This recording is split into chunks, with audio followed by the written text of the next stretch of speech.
देखिए बच्चा, आज आप लोगों का वंशागति तथा विविधता के सिद्धांत, जो आपका चैप्टर क्या है 4, ये चौथा चैप्टर है।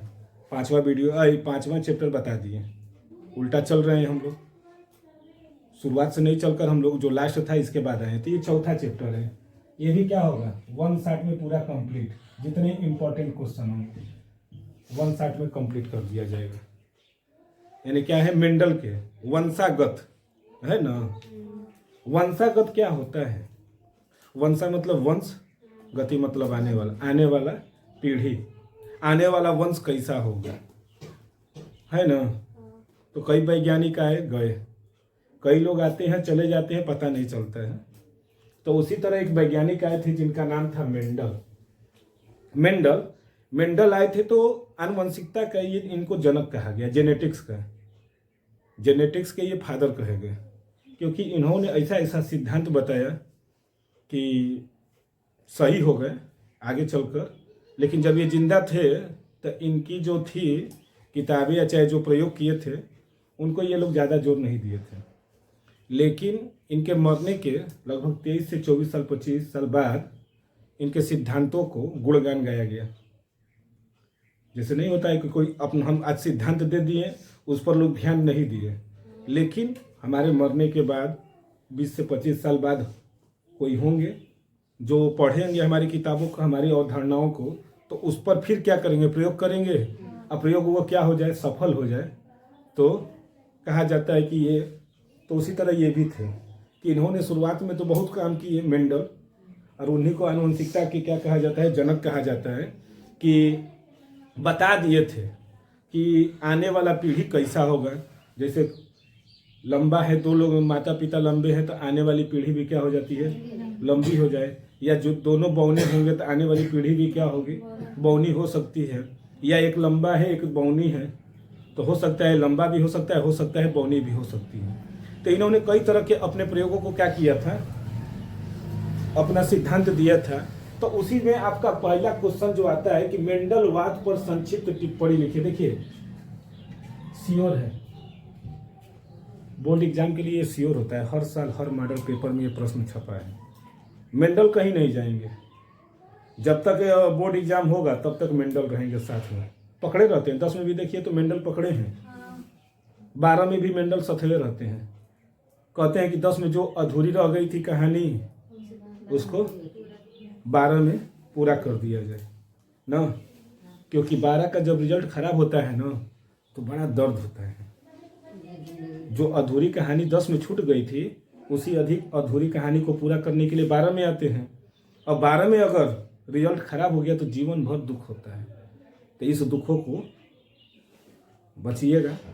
तो देखिए क्या होते हैं मेंडलवाद, कि देखिए इनका पूरा नाम क्या था, ग्रेगर जॉन मेंडल ने सन 1866 में, देखिए ये 1866 में क्या किए थे, अपना सिद्धांत प्रस्तुत किए थे। और 1887 से 89 के बीच में इनके शिष्य थे। उन लोगों ने 3 वैज्ञानिक थे जिनमें सबसे ज्यादा प्रचलित हुए थे ह्यूगो डी ब्रिज। तो ये लोग आए थे, तो इन्होंने क्या किया था, इनकी जो सिद्धांत थे उस पर अध्ययन कर आगे ले गए, आगे स्तर पर लेकर गए थे। तो वही कह रहे हैं क्या, ग्रेगर जॉन मेंडल ने सन 1866 में आनुवंशिकता के सिद्धांत को क्या किया था, प्रस्तुत किया था। तथा आनुवंशिकता के सिद्धांत को समझाने के लिए किसका चयन किए थे, मटर के पौधे को। ये मटर के पौधे के चयन क्यों किए थे, मटर का पौधा क्यों चयन किए थे, और भी तो पौधा ले सकते थे। लेकिन ये क्या होता है, तिमाही होती है, 3 महीने में इसका रिजल्ट आ जाता है। अगर मानव को करते तो बहुत दिन हो जाता है। जैसे मेंडल खुदे हैं, ये मेंडल साहब हो गए, और जब ये एक्सपेरिमेंट कर रहे थे तो उस समय इनकी उम्र लगभग 40 साल मान लेते हैं। तो कहेंगे कि हम एक पुरुष ले लेते हैं, चलिए एक पुरुष ले लेते हैं जिनकी उम्र मान लेते हैं, अगर ये इनकी शादी होगी 25 साल, एक लड़का लड़की से होगा ना, तो इनके जो बच्चे होंगे मान लेते हैं पैदा होंगे, तो कितने साल की, 30 साल पर बच्चे पैदा होंगे। तो फिर जो लड़का होगा, जैसे इनका लड़का होगा तो उसकी शादी होगी तो उसकी शादी होगी, वो भी कितने साल का, वो भी 25 साल का होगा। तो पता चला इनका उम्र कितना हो गया, 55। फिर इसका भी तो उम्र बढ़ेगा 5 साल के बाद, तो इनका हो गया 60 हो जाता है।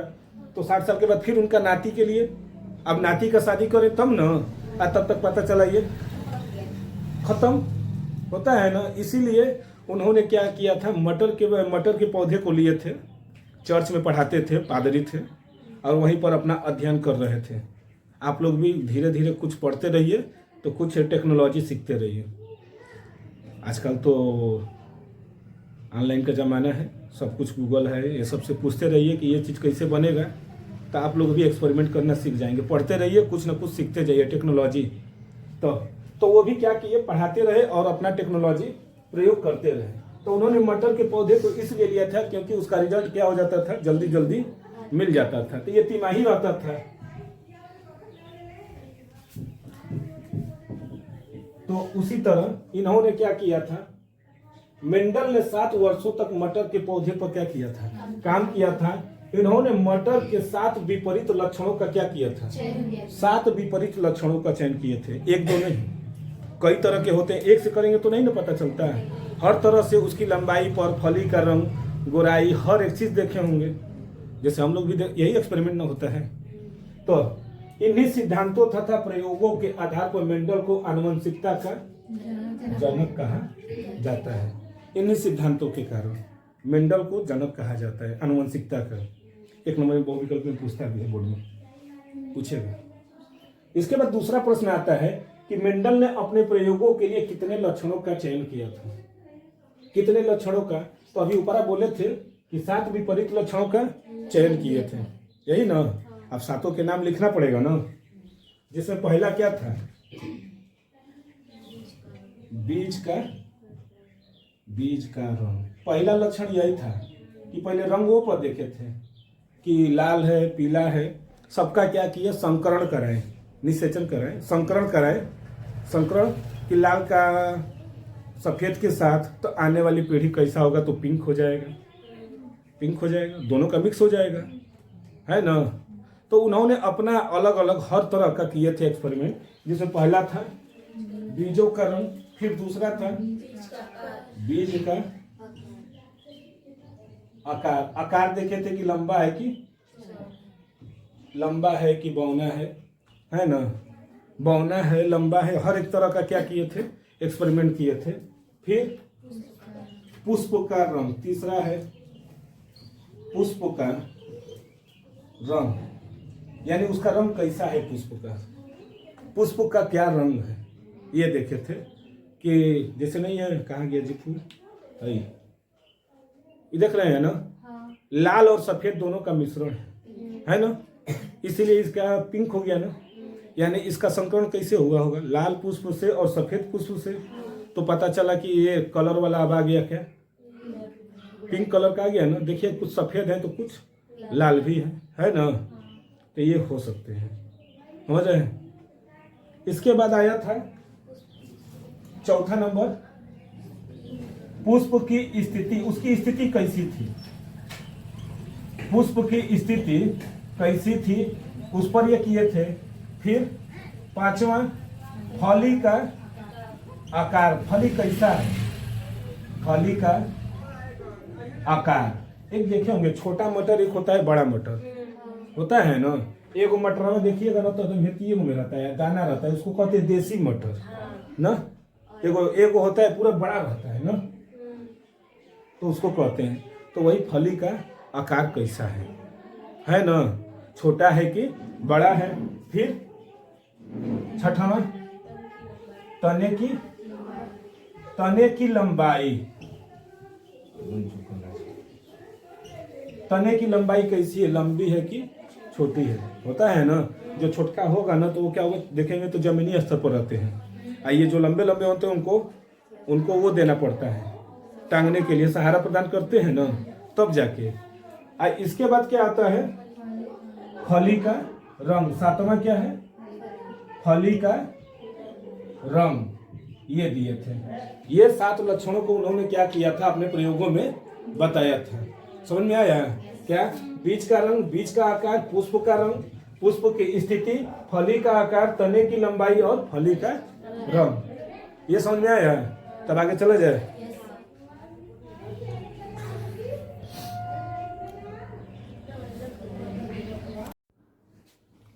देखिए बच्चा, अब चलते हैं अगले प्रश्न पर।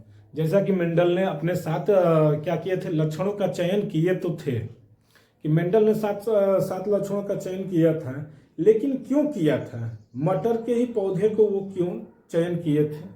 ये भी तो एक समस्या है कि मेंडल ने अपने प्रयोग में मटर के पौधे को ही क्यों चयन किए, जो कि 7 लक्षण तो लिए थे, लेकिन मटर के ही क्यों लिए थे? इसके भी तो रीजन होंगे। तो देखिए, यहाँ पर प्रश्न है कि मेंडल ने अपने प्रयोगों के लिए मटर के पौधे का चयन क्यों किए थे? इसको इंपॉर्टेंट कर लीजिएगा। अच्छा, पूछता रहता है, कभी कोई पूछ देता है, जिसे 7 लक्षण किए हैं, ठीक है, लेकिन क्यों किए हैं, इसकी भी तो जानकारी होनी चाहिए। तो देखिए, ये क्यों किए थे। देखिए, मेंडल ने सबसे पहले मटर का पौधा इसलिए किया था क्योंकि ये क्या होते हैं, 1 वर्षीय होते हैं। यानी ये क्या होते हैं, 1 वर्ष में ही क्या हो जाते हैं, 1 वर्षीय होते हैं, साल में 1 बार होते हैं। ये समझ में आया? क्योंकि 1 बार में ही क्या हो जाते हैं लक्षण।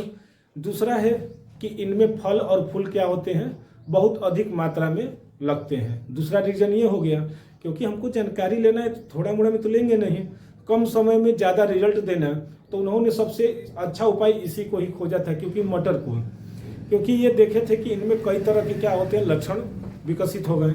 जैसे ये कम 1 वर्ष में ही क्या होने लगे, इनके लक्षण दिख जाते थे। दूसरा है कि इनमें जो होता है, क्या बोलते हैं, कम समय लगता है, इनमें फल फूल भी अधिक मात्रा में लगते हैं। और इन पर सबसे अच्छी जो चीज़ मिली थी कि ये इनमें जो 1 बार में 1 से अधिक लक्षणों का क्या किया जा सकता था, प्रयोग किया जा सकता था। और इनमें एक और अच्छी बात थी कि इनमें कृत्रिम परागण कराया जा सकता था। तो यही सब रीजन की वजह से इन्होंने क्या किया था, मटर के पौधे को लिया था। तो देखिए कैसे लिखेंगे। तो यह 1 वर्षीय पौधा है, अर्थात इनका जीवन काल क्या होता है, कम होता है। यानी 1 वर्षीय है तो इनका जीवन काल क्या होगा, कम होगा। और जब जीवन काल कम होगा तो जाहिर सी बात है कि रिजल्ट भी हमको क्या होगा, जल्दी चाहिए। अगर मनुष्य पकड़ते तो मनुष्य को मरने में 90-100 साल लग जाता, 60 साल लग जाता है, रिजल्ट आने में पता चला 30-35 साल लग जाता है, तब तक टपक जाते हैं। तो इससे अच्छा है कि किसको, तो मटर को ही लेकर चले। इसे आसानी से कहीं भी क्या हो सकता है, उगाया जा सकता है। देखिए, आसानी से कहीं भी लगा सकते हैं, इसको कोई ज़्यादा तामझाम नहीं करना है, आसानी से उगाया जा सकता है। इसमें फूल और फल क्या होते हैं, अधिक मात्रा में लगते हैं। ये भी इसका रीजन था। इसमें कृत्रिम परागण भी आसानी से कराया जा सकता था। यानी इनमें जो होता है ना, आर्टिफिशियल पॉलन ग्रेन, यानी यो पॉलिनेशन, वो भी किया जा सकता है। यानी कृत्रिम परागण भी आसानी से हो जाता था। और इसमें एक समय में 1 से अधिक लक्षणों की जानकारी प्राप्त की जा सकती थी। यानी 1 लक्षण की जो जानकारी है, कहने का मतलब ये है कि इसमें एक समय में, यानी एक ही समय में 1 से अधिक लक्षणों की क्या हो जाती थी, जानकारी हो जाती थी, जिस कारण इसका ये चयन किए थे। अब देखिए, ये तो उनके जो थे मेंडल के बारे में जानकारी दी है, मेंडल के जो लक्षणों पर फिर ये क्यों चयन किए थे। अब आते हैं मेंडल के नियम क्या थे, वंशागत के नियम होते क्या थे। सबसे बड़ी तो यही है कि मेंडलवाद हम बता दिए हैं। इसके बाद उनको चयन कौन कौन से किए थे, इसके बाद उसका ये हो गया कि क्यों किए थे। तब उनका नियम भी तो पढ़ना है, कि बस नियम के बिना ही छोड़ देंगे। तो चलिए, पहला है, देखिए क्या है कि मेंडल के वंशागत के नियम को समझाइए। यानी मेंडल के वंशागति का क्या करिए, नियम को समझाइए। तो इन्होंने 3 नियम दिया था। पहला दिया था प्रभाविता का नियम, दूसरा दिया था अप्रभाविता का नियम, तीसरा दिया था स्वतंत्र अपव्यूहन का। तो तीनों को स्टेप बाय स्टेप पढ़ा जाएगा। तो जिसमें पहला क्या है, प्रभाविता का नियम। देखिए, प्रभाविता का नियम यानी एक लक्षण जो है दूसरे लक्षण को पूरी तरह से क्या कर दे, दबा दे, तो उसी को क्या कहते हैं, प्रभाविता का नियम। यानी एक लक्षण जो यानी नहीं होते हैं, जो एक क्या करे, दूसरे को पूरी तरह से क्या कर दे, दबा दे, तो कहते हैं कि पहला वाला दूसरे को क्या कर दिया, प्रभाव एकदम दिखा दिया कर, तो उसी को क्या कहते हैं, प्रभाविता का नियम। तो देखिए क्या कहते हैं प्रभाविता का नियम में कि जब दो विपरीत लक्षण वाले पौधों के बीच, देखिए जब दो विपरीत लक्षण वाले, दोनों विपरीत लक्षण वाले होने चाहिए, लक्षण एक होंगे तब कैसे पता चलेगा कि कौन प्रभावी है कौन अप्रभावी है। एक कमजोर ले ले एक मजबूत ले ले तब ना पता चलेगा कौन टूटेगा कौन नहीं, कौन मजबूत है। तो जब दो विपरीत लक्षण वाले पौधों के बीच क्या कराया गया, संकरण कराया गया, तो जब एक लक्षण दूसरे लक्षण के गुणों को क्या कर देता है, पूरी तरह से दबा देता है, यानी एक लक्षण दूसरे लक्षण को पूरी तरह से क्या कर दे, दबा देता है, तो इस लक्षण को क्या करते हैं, प्रभावी लक्षण। यानी जो दबा दिया उसे क्या बोलेंगे, प्रभावी लक्षण, जो दब गया अप्रभावी लक्षण। तो इसी को क्या कहते हैं, प्रभाविता का नियम। जैसे में हम एग्जाम्पल में देख लेते हैं, कैपिटल टी इसको ले लेते हैं, क्या ये क्या है, शुद्ध लंबा है, शुद्ध लंबा, ये ले लेते हैं। इसी तरह ले लेते हैं स्मॉल टी, ये क्या है, अशुद्ध लंबा, अशुद्ध बौना। नहीं बच्चा, स्मॉल टी है तो ये क्या हो जाएंगे, शुद्ध बौना। जब इन दोनों के बीच में क्या किया जाए, क्रॉस कराया जाए, तो कैपिटल टी स्मॉल टी तो आ जाते हैं संकर लंबा, अर्थात ये क्या हो गए, शुद्ध बौना को पूरी तरह से ये क्या कर दिया, दबा दिया, कौन, शुद्ध लंबा ने। और कर्ज कैसा कर दिया, नई संतति को तुम संकर लंबा। यही क्या है, प्रभाविता का नियम।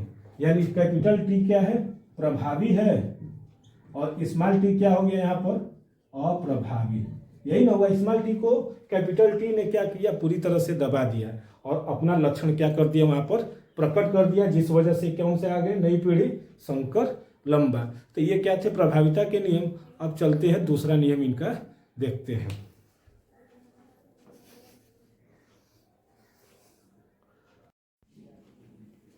देखिए बच्चा, मेंडल के जो दूसरा नियम है वो है पृथक्करण का नियम, या फिर इसको कहते हैं विसंयोजन का नियम, या फिर इसको कहते हैं युग्मकों की शुद्धता का नियम। ये होते हैं, देखिए मेंडल ने क्या दिया था अपने दूसरे नियम में कि पृथक्करण या विसंयोजन का नियम या फिर युग्मकों की शुद्धता का नियम। बहुत ये भी क्या है, इंपॉर्टेंट है। हो सकता है कि इसको 2 नंबर में पूछ सकता है या 1 नंबर में भी अलग से टॉपिक करके पूछ देता है कि पृथक्करण के नियम को समझाइए या फिर विसंयोजन के नियम को समझाइए, यानी अलग अलग तरीके से पूछ सकता है। तो देखिए क्या है, प्रथम नियम में तो था प्रभाविता का नियम, यानी उसमें क्या था कि जो पहला जो लक्षण था वो क्या हो जाते थे, दूसरे लक्षण को दबा देते थे। अब इसमें क्या होते हैं, देखिए अप्रभावी में, अरे पृथक्करण में, कि अप्रभावी लक्षण संकर में भले ही क्या हो, विकसित नहीं होते हैं। यानी जो संकरण कराया गया तो भले ही उसमें क्या होंगे, विकसित नहीं होते हैं, लेकिन जब इनको अलग से कराया जाए, यानी अलग जब उनको अप्रभावी लक्षण को जीन से क्या कर दिया जाए, हटा दिया जाए, तो वहां पर ये अपना प्रभाव जरूर दिखा देते हैं। तो वही कह रहे क्या कि जब प्रभावी लक्षण संकर में भले ही विकसित नहीं होता हो, लेकिन जब अप्रभावी लक्षण का जीन प्रभावी लक्षण से क्या कर दिया जाए, अलग होता है। जब क्या है, जब ये तो बात सही था कि जब एक प्रभावी लक्षण है, दूसरे प्रभावी लक्षण को पूरी तरह से क्या कर दिया था, दबा दिया था, लेकिन जो अप्रभावी लक्षण है अगर उसको क्या कर दिया जाए, प्रभावी जीन से जब अलग करेंगे तो ये अपना क्या कर देता है, प्रभाव वहां पर प्रकट कर देता है, यानी अपना ये रंग बदल देता है। बस कहता है कि आप हटिए तो हम अपना रंग बदलते हैं।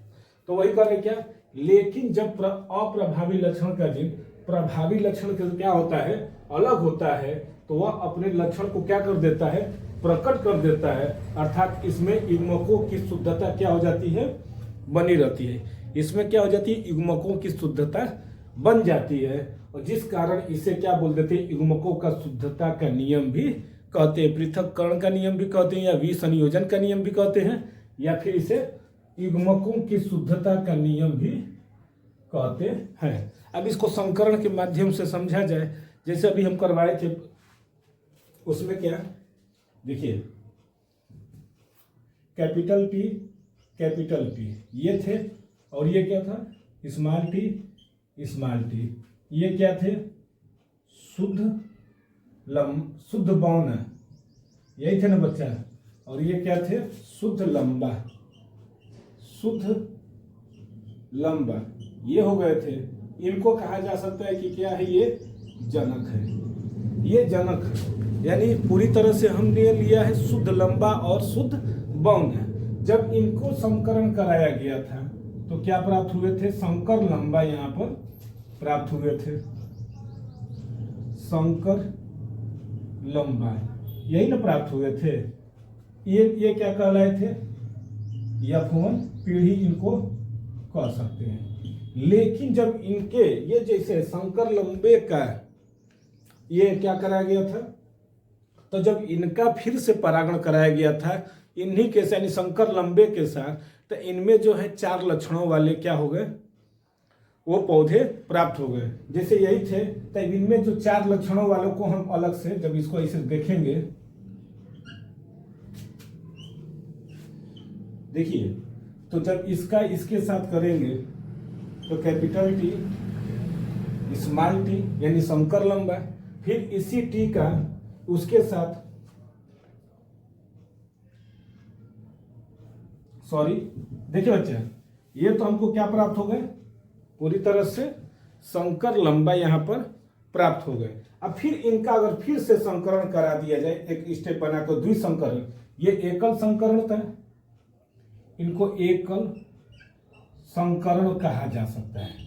लेकिन जब द्विसंकरण कराया गया किसमें, कैपिटल टी, स्मॉल टी, इसी तरह कैपिटल टी यहां पर स्मॉल टी, इनका फिर से क्या कराया गया, स्वपरागण करा दिया गया, तब क्या प्राप्त हुए, तो देखिए इस टी का इस टी के साथ क्या किए, परागण किए, तो क्या प्राप्त हुए, कैपिटल टी, जो क्या है ये शुद्ध लंबा प्राप्त हुए। देखिए यानी जो ये मिले थे संकर लंबा, इनमें क्या कराया गया, फिर से स्वपरागण करा दिया गया उसी पौधे के साथ, यानी capital T small T, capital T small T, ये क्या है, संकर लंबे हैं। तब ये कैपिटल टी आपस में मिलकर क्या बना लिए, शुद्ध लंबा। इसी टी का स्मॉल टी के साथ कराएं तो ये भी क्या होंगे, कैपिटल टी और स्मॉल टी, ये क्या हो गए, संकर लंबे प्राप्त हो गए। ये क्या है, अशुद्ध लंबे इनको बोला जा सकता है, अशुद्ध लंबा या फिर संकर, तो ये हो गए। अब ये वाला स्मॉल टी बचा है, तो फिर इन दोनों टी से करवा दिया जाए, कैपिटल टी, क्या प्राप्त होंगे बच्चे, कैपिटल टी स्मॉल टी, तो क्या प्राप्त हो गई, यहां पर भी अशुद्ध लंबा प्राप्त हो गए। फिर इसी टी का स्मॉल टी के साथ करा दिया जाए तो ये क्या प्राप्त हो गए, शुद्ध बौना प्राप्त हो गए। इससे क्या पता चलता है, देखिए युग्मकों में क्या मिली है, शुद्धता मिली है, और कितने अनुपात का, तो देखिए शुद्ध लंबा हमको कितने मिले, शुद्ध लंबा मिले हैं 1, अशुद्ध कितने मिले हैं, तो 2, अशुद्ध लंबा कितने मिले, तो 2, अशुद्ध पौना मिले कितने, देखिए बच्चा मिले हैं 1। यानी देख रहे हैं ना कि जब स्वपरागण कराया गया था क्या, शुद्ध लंबा और शुद्ध बौना में, तो यहाँ पर तो ये प्रभावी लक्षण था, पूरी तरह से ये लंबे ने क्या किया था, अपना प्रभाव दिखा दिया था। लेकिन जब इनका संकर पौधे में फिर से स्वपरागण कराया गया तो पता चला वहां पर जो है 2 संबंधी 1 संबंधी 2 संबंधी 1 का क्या मिला, अनुपात मिला, यानी 1 संबंधी 2 संबंधी 1 का क्या प्राप्त हुआ, यहाँ पर अनुपात प्राप्त हुआ। इसी को क्या कहते हैं, पृथक्करण का नियम, विसंयोजन का नियम, या फिर युग्मकों की शुद्धता का नियम। इसी तरह है क्या कि ये पहले संकर लंबा फिर इनका करवा दिए, तो देखिए कैपिटल टी, इसका कैपिटल टी आ गया, दोनों कैपिटल टी, तो क्या प्राप्त हुए, शुद्ध लंबा। इसी तरह इसी कैपिटल टी को इसके अशुद्ध लंबे के करवा दिया गया, तब तो ये क्या उनसे पढ़ा हुआ है, कौन सी पीढ़ी प्राप्त हुई, तो F2 पीढ़ी प्राप्त हुए। इस तरह से ये हो गया। अब चलते हैं इनके तीसरे नियम पर।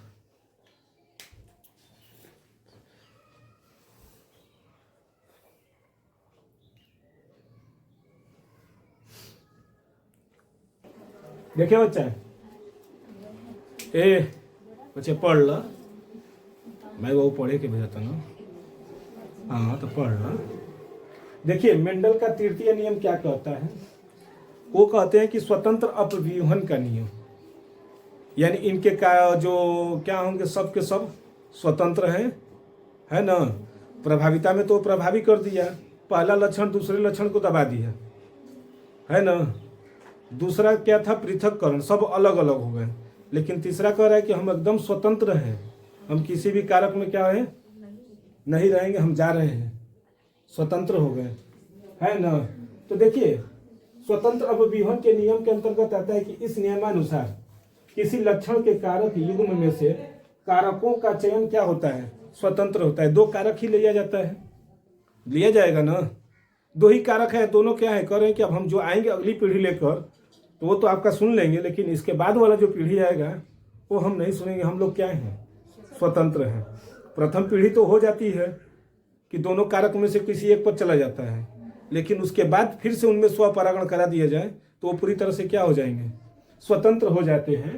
तो वही कह रहा है क्या कि किसी लक्षण के कारक युग्म में से, युग्म मतलब दो कारक जोड़ा में से कारकों का चयन क्या हो गया, स्वतंत्र हो गया। द्विसंकर क्रॉस कहिए या फिर संकरण, क्रॉस कराइए या चाहे संकरण। तो द्विसंकर संकरण में से जब मटर के पौधे के लिए मेंडल ने दो लक्षणों का क्या किया, एक साथ अध्ययन कर दिया, दो मटर का, तो F1 पीढ़ी में सभी बीज दोनों लक्षणों के क्या थे, प्रभावित थे। दोनों लक्षण के क्या हो गए थे, प्रभावित थे। जैसे एक वो ले लिए थे गोल, एक ले लिए थे झुर्रीदार। और जब उनकी प्रथम पीढ़ी आई ना तो क्या आ गई, गोल झुर्रीदार आ गई, यानी दोनों के लक्षण तो मिल गए। जैसे पिंक ले लेते हैं, अरे वो सफेद, और वो अरे लाल और सफेद को लेंगे तो दोनों के लक्षण मिल जाते हैं, मिलाकर पिंक बन जाता है, बन जाता है गुलाबी, जिसको पिंक बोलते हैं। हाँ तो दोनों के तो सभी बीज दोनों लक्षण के क्या थे, प्रभावित थे। लेकिन F2 पीढ़ी के लिए जब F1 का क्या किया जाए, स्वपरागण कराया गया तो 9 संबंधे 3 संबंधे 3 संबंधे 1 का अनुपात प्राप्त हो गया, सब प्राप्त हो गए। जैसे अर्थात F2 पीढ़ी के लिए जो युग्मक मिले उनका अपव्यूहन क्या था, स्वतंत्र था, सब क्या हो गए, स्वतंत्र हो गए। जैसे में हम देख सकते हैं कि गोल पीला ले लिए, मटर का ही ले लिए थे, क्या लिए थे, गोल पीला, और ये लिए थे हरा झुर्रीदार। तो जब इनका F1 पीढ़ी में जब कराया गया क्या, एकल संकरण, यानी एकल संकरण कराया गया तो जो मिला वो कैसा मिला, तो झुर्रीदार, अरे गोल झुर्रीदार मिला, ये मिल गए। लेकिन जब इनमें भी स्वपरागण कराया गया तो 9 को संबंध मिले थे। अभी हम बना दे रहे हैं चार्ट, कैसे मिले थे वो, है ना। जैसे में 9 को क्या मिले थे, पीला गोल, 3 हरा, 3 झुर्रीदार और 1 झुर्रीदार। तो देखिए इन सब का क्या करा दिया जाए, वो बना दिया जाए ना, इनका क्या बोलते हैं उसको, चेकर बोर्ड बना दिया जाए।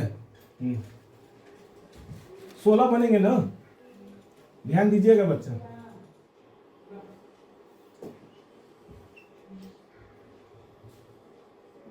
इधर तो युग्मक हो जाएंगे ना जी, ऐसे ही ना होते हैं। नहीं, प्लस होता है। कौन सा प्लस होता है, नहीं एक ऐसे होते हैं, एक ऐसे होता है जिसको गैमेट्स बोलते हैं। ठीक, 16 बना रहे हैं ना। ये बच्चा देखिए, ध्यान दीजिए,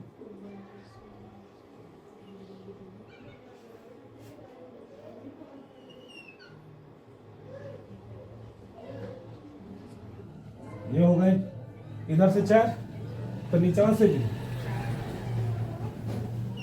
4। बोर्ड में एकदम ध्यान से बनाइएगा।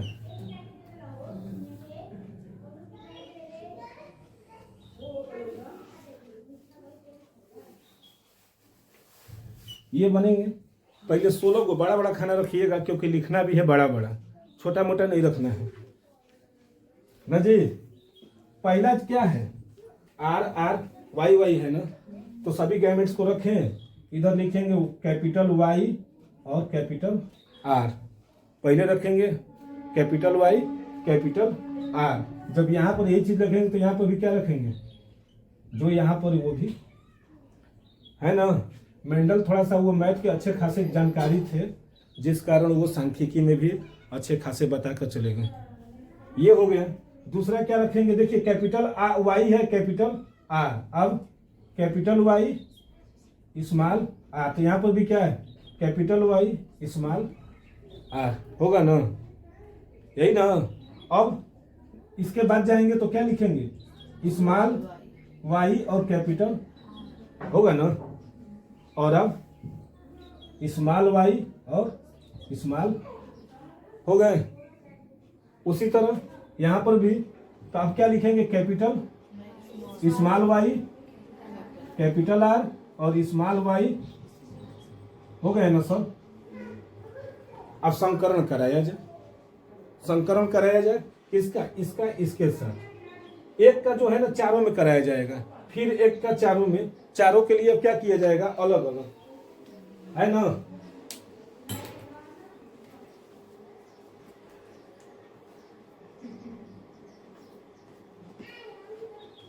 ये भी जिंदगी की दो बूंद है, किसके लिए, बोर्ड के लिए लिखने के लिए बहुत जरूरी है तो ब्लैक कलर, लेकिन किस्मत जगा देता है ना जी, है या ब्लैक लेकिन अंधेरा उजाला कर देता है।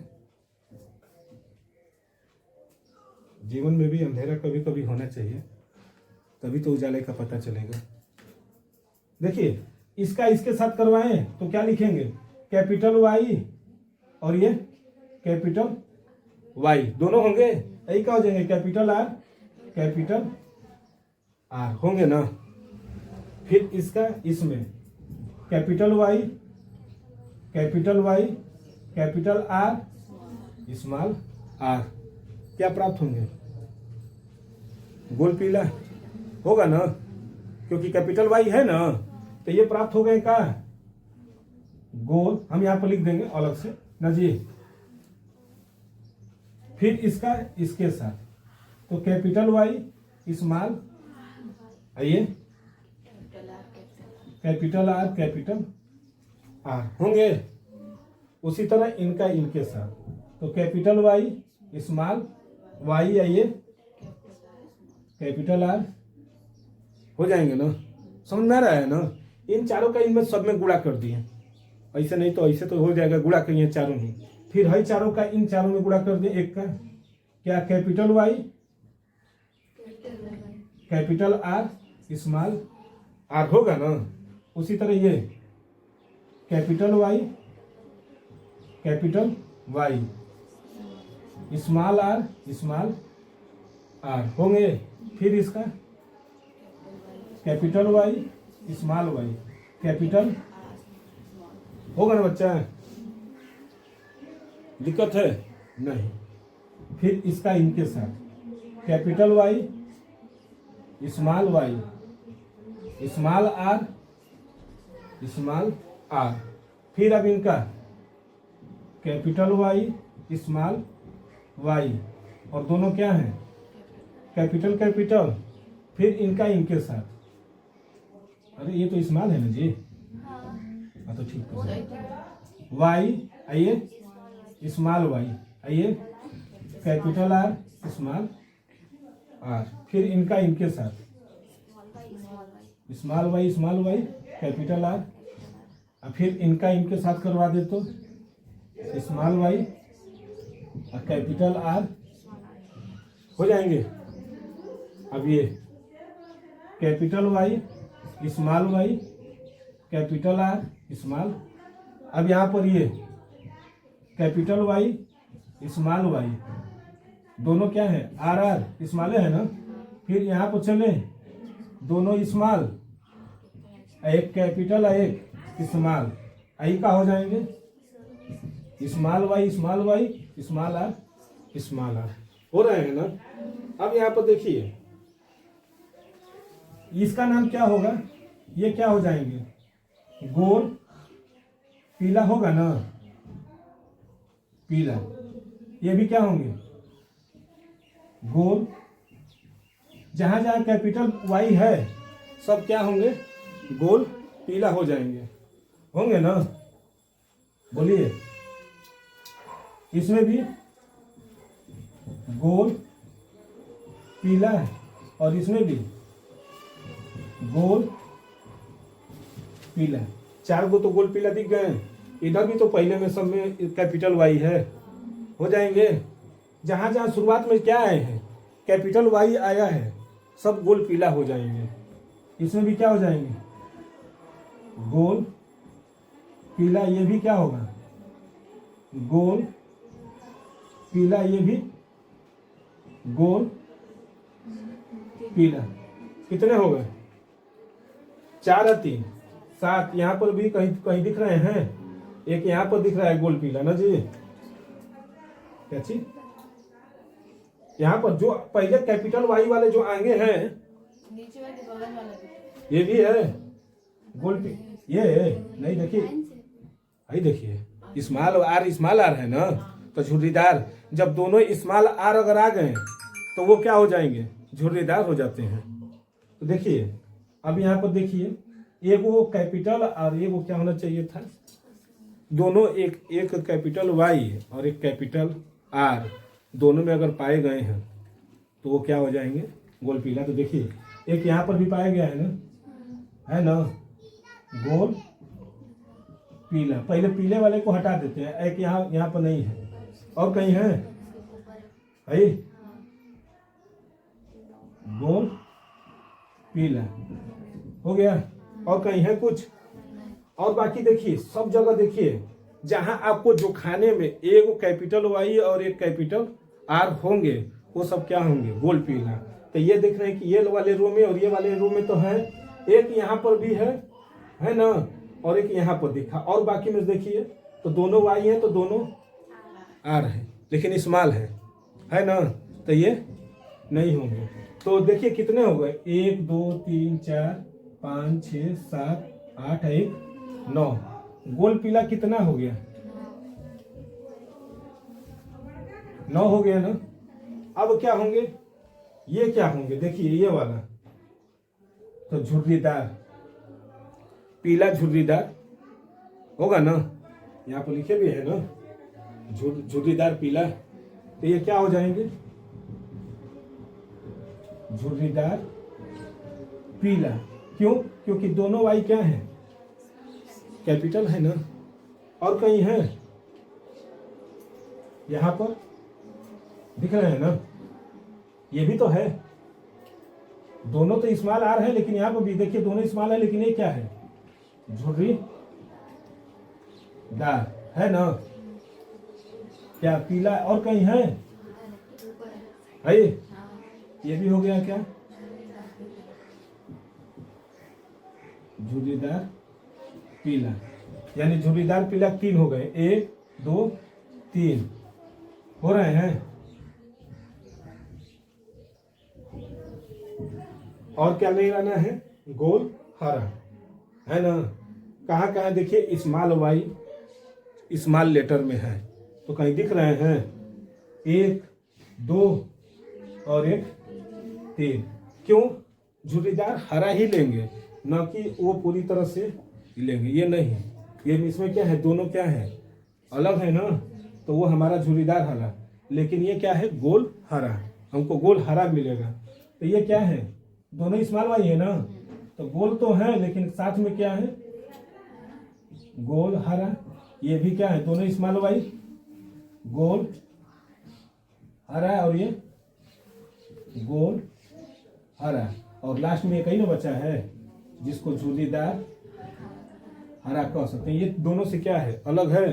तो यहाँ पर क्या लिख सकते हैं, झुर्रीदार हरा। कितने हैं तो,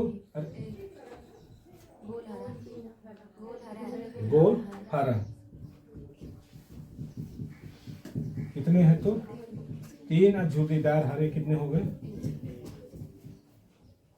एक ही है।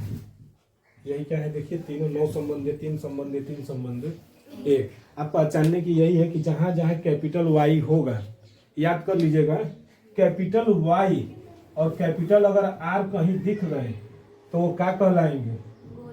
गोल पीला। याद कर लीजिएगा।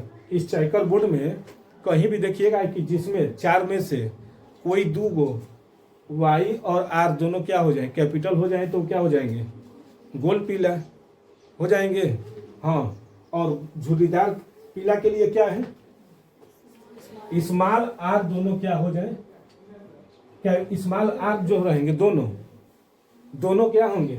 स्मॉल आर, लेकिन वाई क्या हो? कैपिटल भी हो सकता है और स्मॉल भी हो सकता है, लेकिन शर्त यही रहेगा, क्या होना चाहिए? कैपिटल वाई एगो क्या होना चाहिए? होना चाहिए। आई रहे या न रहे, ये तो रहेंगे ही, साथ में कैपिटल वाई का होना जरूरी है, तो उसी को क्या लिख देंगे? गोल झुर्रीदार पीला। क्योंकि स्मॉल आर है ना, तो झुर्रीदार पीला। आप कहेंगे झुर्रीदार पीला क्यों हो रहा है? तो झुर्रीदार दोनों है ना, स्मॉल आर का मतलब झुर्रीदार। येलो एगो क्या होना चाहिए? बड़ा होना चाहिए। जब बड़ा है तो गोल होगा, तो वही क्या लिखेंगे? झुर्रीदार पीला। अब गोल हरा के लिए दोनों क्या होंगे? कहा गया? हरा है ना। स्मॉल वाई क्या होंगे? दोनों स्मॉल जो वाई होंगे वो क्या हो जाएंगे? स्मॉल लेटर में मिलेंगे, भले ये आर कैपिटल हो या चाहे स्मॉल हो, तो उसे क्या बोल देंगे? गोल।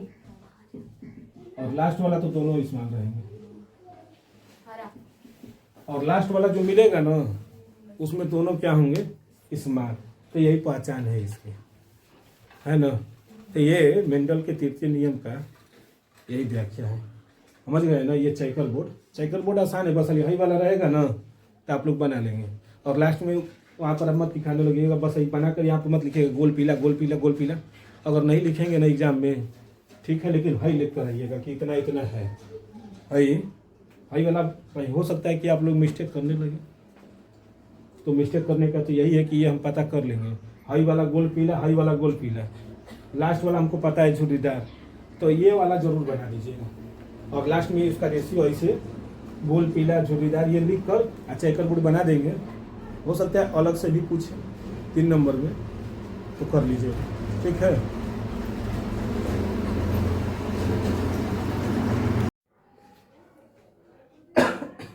देखिए बच्चा, अभी तक हमने क्या देखा है? मेंडल के नियम, यानी मेंडल के जो आनुवंशिकता के जो नियम थे उन्हें क्या किया गया? फॉलो तो कर दिया गया, लेकिन कुछ उनके अपवाद भी आए थे। कि इनका जो मेंडल ने अपना नियम दिया था कि जो प्रथम पीढ़ी और द्वितीय पीढ़ी के अनुसार अपना वो नियम दे दिए थे, 3 नियम, प्रभाविता, अब इसके बाद पृथक्करण और ये स्वतंत्र अपव्यूहन का। इसके बाद आया था ना क्वेश्चन, आपके इंपॉर्टेंट आ जाते हैं कि मेंडल के अपवाद क्या है, मेंडल के नियम के अपवाद क्या है। तो सबसे पहला उनका अपवाद आता है क्या? कि अपूर्ण प्रभाविता का नियम। देखिए, अपूर्ण प्रभाविता का नियम क्या होते हैं कि इनमें क्या होते हैं ना, दोनों लक्षण, यानी जो प्रभाविता है और अप्रभावी है, दोनों में से कोई भी आ सके, यानी पूरी तरह से क्या हो? स्वतंत्र हो जाए, उसी को क्या कहते हैं? अप्रभाविता का नियम। तो देखिए, पहला इनका आता है मेंडल के अपवाद में, मेंडल के नियम के जो अपवाद है, पहला है अपूर्ण प्रभाविता। 2 विपरीत लक्षणों के बीच क्या कराया गया? क्रॉस, यानी संकरण कराने पर, यानी 2 विपरीत लक्षणों के बीच क्या किया गया? क्रॉस कराया गया या फिर संकरण कराने पर यदि F1 पीढ़ी में कोई लक्षण पूर्ण प्रभावी या अप्रभावी न होकर अपूर्ण रूप से क्या हो जाए? प्रभावी होता है, तो उसे ही क्या बोलते हैं? अपूर्ण प्रभाविता का नियम कहते हैं। देखिए, बहुत ही इंपॉर्टेंट ये है कि कभी कभी ये पूछ देता है कि अपूर्ण प्रभाविता का नियम क्या है। तो ये मेंडल के नियम से हट के, ये मेंडल के नियम का क्या है? अपवाद है, जिसमें क्या है कि 2 विपरीत लक्षणों के बीच क्या किया जाए? संकरण कराने पर यदि F1 पीढ़ी में कोई लक्षण पूर्ण प्रभावी या अप्रभावी न होकर क्या हो जाए? अपूर्ण रूप से प्रभावी होता है, तो उसे ही क्या बोलते हैं? अपूर्ण प्रभाविता का नियम कहते हैं। जैसे में हम यहाँ पर एग्जाम्पल ले लेते हैं, एक लाल पुष्प। देखिए बच्चा, लाल पुष्प, और एक ले लेते हैं सफेद पुष्प। सफेद पुष्प, लाल पुष्प को हम दोनों कैपिटल आर से क्या कर देते हैं, डिनोट कर देते हैं, और इनको स्मॉल आर से। जब इनके बीच क्या किया गया, क्रॉस कराया गया, यानी संकरण कराया गया, तो ये दोनों मिलकर कौन से कलर के आ गए, तो गुलाबी। यानी ये क्या हो गया, कैपिटल आर, और इनका ये क्या गया, स्मॉल आर, और ये क्या कहलाए थे, F1 पीढ़ी। F1 पीढ़ी देखिए, F1 पीढ़ी न तो लाल हुई और न ही सफेद हुई, दोनों का क्या हो गया, दोनों ही प्रभावी हो गए, यानी लाल भी हो गया प्रभावी और सफेद, और दोनों मिलकर क्या बना लिए, तो गुलाबी, जिसको पिंक कहते हैं, तो ये बना लिए। यानी ये क्या है, अपूर्ण प्रभाविता का नियम है, जिसमें दोनों का प्रभावी हो गए हैं। ये दोनों यहाँ प्रभावी हुआ ना अप्रभावी, दोनों मिलकर क्या कर दिए, एक दूसरे पर आ गए। तो इसी को जैसे एग्जाम्पल में हम लोग दे सकते हैं, गुलाबास का जो होता है ये अपूर्ण प्रभाविता के नियम पर आधारित है, या फिर मीरा बिलिस का पौधा होते हैं, ये सब जो होते हैं ना अपूर्ण प्रभाविता के, मीरा बिलिस जलापा, ये जो होते हैं ये सब किसके हैं, तो एग्जाम्पल ले सकते हैं हम लोग, तो अपूर्ण प्रभाविता के नियम को। ये क्या थे, मेंडल के अपवाद का पहला नियम जो था अपूर्ण प्रभाविता का नियम। आगे भी देखते हैं कि इसके अपूर्ण प्रभाविता के बाद अब कौन सा आता है, उसको देख लिया जाए।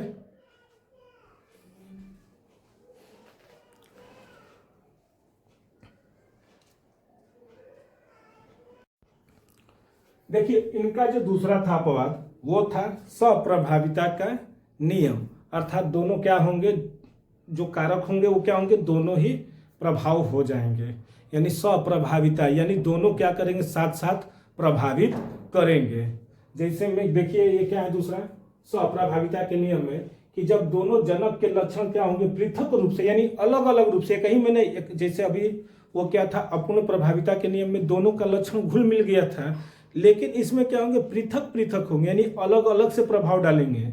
जैसे लाल है तो लाल अलग डालेगा, सफेद है तो सफेद अलग डालेगा।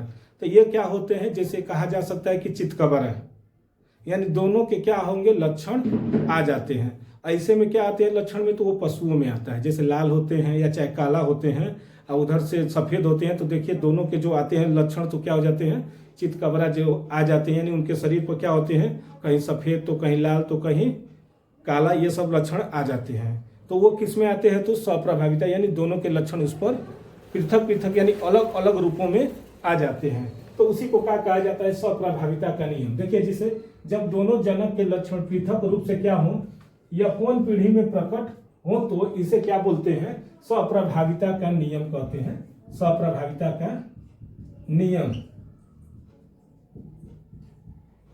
कहते हैं। ये अक्सर किसमें देखा जाता है बच्चा, तो पशुओं में। ये पशुओं में अक्सर देखने को मिलता है, या फिर मानव के रुधिर वर्ग में क्या हो जाती है,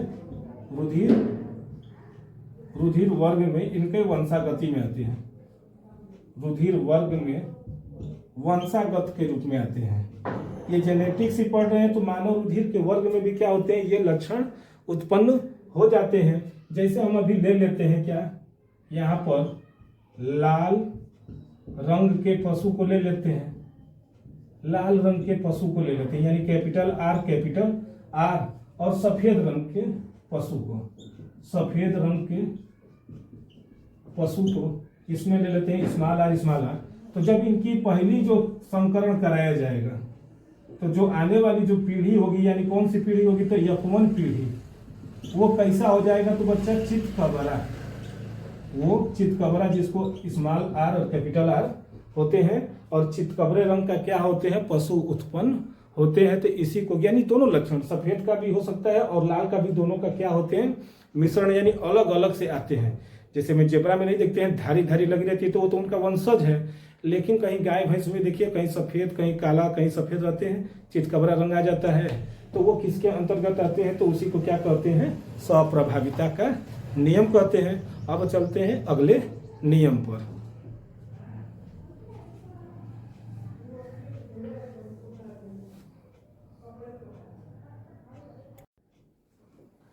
देखिए, अब ये जो इनका तीसरा है मेंडल के अपवाद का, वो है बहुप्रभाविता का नियम। देखिए, हम लोग जब पढ़ते थे तो थोड़ा कंफ्यूजन में रहते थे कि मेंडल के नियम कौन है। आखिर हम लोगों को उस समय में समझ में नहीं आ पाता था कि हम लोग क्या कर रहे हैं। जैसे में मेंडल के नियम में हम लोग कभी कभी पढ़े थे प्रभाविता का नियम, तो उसी में हम लोग जानते थे अप्रभाविता का नियम, स्वतंत्र अपविभन का नियम, बहुप्रभाविता का नियम, स्वप्रभाविता का नियम, हम लोग इतना जानते थे। लेकिन बाद में जैसे जैसे हम लोगों ने फिर उसको फिर से अध्ययन किया तो पता चला कि मेंडल ने तो अपना तीनों अनुमान दिया था नियम, तो हम लोग भी जानते थे। लेकिन कहीं स्वप्रभाविता, तो अपूर्ण प्रभाविता, प्रभाविता, ये सब आ जाते थे, तो ये कंफ्यूजन हो जाता था। लेकिन जब बाद में हम लोगों को पता चला कि मेंडल के नियम के कुछ अपवाद भी हैं और उनके मेंडल के वंशागति के नियम भी अलग अलग हैं, तो ये इनका तीसरा है जो क्या है, बहुप्रभाविता का नियम। अब ये देखिए बहुप्रभाविता के नियम में क्या है कि देखिए बहुप्रभाविता, जिसका नाम ही पता चल रहा है कि एक से अधिक प्रभावी लक्षण क्या होंगे, उत्पन्न हो जाएंगे। यानी जब दोनों जीनों में क्या होंगे, एक से अधिक गुणों का क्या हो जाएगा, लक्षण विकसित होने लगेंगे, तो वही क्या कहलाएंगे, प्रभाविता का नियम। देखिए, जब कोई जीन दो या दो से अधिक लक्षणों को क्या कर दे, प्रदर्शित कर दे या फिर उनको नियंत्रित कर दे। बहुप्रभाविता क्या है कि जब कोई जीन दो या दो से अधिक लक्षणों को प्रदर्शित अथवा उसको नियंत्रित कर दे, तो उसी को हम लोग क्या कहते हैं, प्रभाविता का नियम कहते हैं, या फिर बहुप्रभाविता का नियम कहेंगे, या फिर उसे बहुप्रभाविता कहते हैं। यानी क्या, जब कोई जीन क्या कर दे, दो या दो से अधिक लक्षणों का क्या कर दे, को प्रदर्शित अथवा नियंत्रित कर देता है। जैसे में एग्जाम्पल में हम लोग देख सकते हैं इनका, पौधों में जो लक्षण पाया जाता है, तो देखिए पौधों में जो लक्षण पाए जाते हैं, तो पौधे की लंबाई में देखिए एक से अधिक लक्षण इसमें उत्पन्न हो जाते हैं। पौधे की लंबाई या फिर पुष्प का रंग या पत्ती का आकार, ये सब क्या है, एक से दो या दो से अधिक लक्षण इनमें क्या होते हैं, प्रकट होते रहते हैं। उसी तरह एनीमिया जो है एक रोग है, एनीमिया जिनमें खून की कमी होने लगती है तो एनीमिया रोग हो जाता है, जिसमें इसे रक्त अल्पता भी कहते हैं। तो इसमें क्या हो जाते हैं, इसके लक्षण में कि आरबीसी के आकार में क्या होने लगते हैं, परिवर्तन होते हैं, क्योंकि आरबीसी की कमी के कारण ही क्या होते हैं, एनीमिया रोग होता है। इसी तरह इनका रक्तचाप यानी बीपी, इसके बाद सिर दर्द और दृष्टि कमजोर, यानी एनीमिया के लक्षण जो है ये एक से अधिक लक्षण प्रकट कर रहे हैं ना, ये तो नहीं है कि एक ही लक्षण प्रकट कर रहे हैं, ये देख रहे हैं दो या दो से अधिक लक्षण प्रकट कर रहे हैं, जिस कारण इन्हें क्या बोल सकते हैं, बहुप्रभाविता का, या इसे बहुप्रभाविता या बहुप्रभाविता का नियम कह सकते हैं। या फिर पौधे में जो होते हैं उसकी लंबाई, पुष्प का रंग, पत्ती का आकार, ये क्या है, दो या दो से अधिक लक्षण इनमें भी हैं, तो इन्हें क्या बोलते हैं, बहुप्रभाविता का नियम। इस तरह से मेंडल के जो अपवाद हैं, क्या, अपूर्ण प्रभाविता, इसके बाद स्वप्रभाविता और इसके बाद बहुप्रभाविता।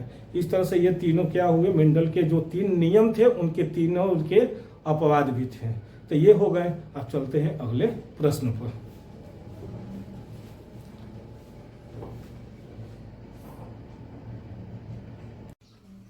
देखिए बच्चा, अब आप लोगों का जो अगला प्रश्न है वो क्या है, बहुत ही ये भी इंपॉर्टेंट क्वेश्चन है, याद कर लीजिए बच्चा। क्या कि मनुष्य में लिंग निर्धारण कैसे होता है, बहुत ही इंपॉर्टेंट क्वेश्चन है बच्चा, हर साल ये पूछा हुआ क्वेश्चन है, श्योर कर लीजिएगा इसको, श्योर।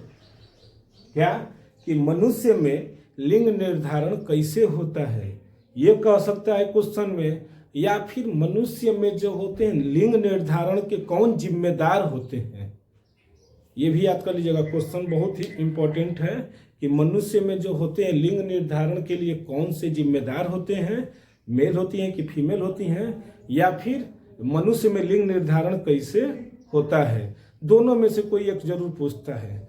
तो इसके लिए आप लोग तैयारी कर जाइएगा। तो चलिए देखते हैं क्या होते हैं। तो देखिए, मनुष्य में 46 गुणसूत्र पाए जाते हैं।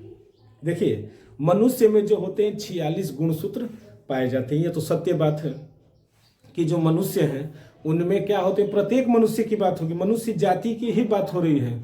जितने भी इस चराचर सृष्टि में जितने भी मनुष्य हैं उनमें गुणसूत्रों की संख्या कितनी होगी, 46 होती है। अगर 45 या ऊपर नीचे हो गए तो समझिए उनमें गुणसूत्रीय विकार हो गए हैं। तो वो उनका इलाज होता है, न कि उनके लिए कोई ना कोई उनमें कमियां या चाहे ज़्यादा हो जाती हैं तो वो अलग बात है। लेकिन एक सामान्य मनुष्य की जो गुणसूत्रों की जो संख्या होती है वो 46 होती है, चाहे मेल हो या चाहे फीमेल हो, मनुष्य ही है।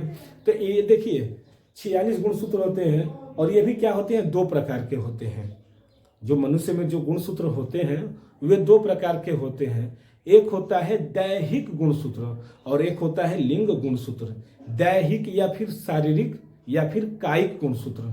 देखिए शारीरिक या फिर दैहिक या फिर उसको क्या बोलते हैं, कायिक गुणसूत्र, ये होते हैं। इनकी संख्या होती है 44।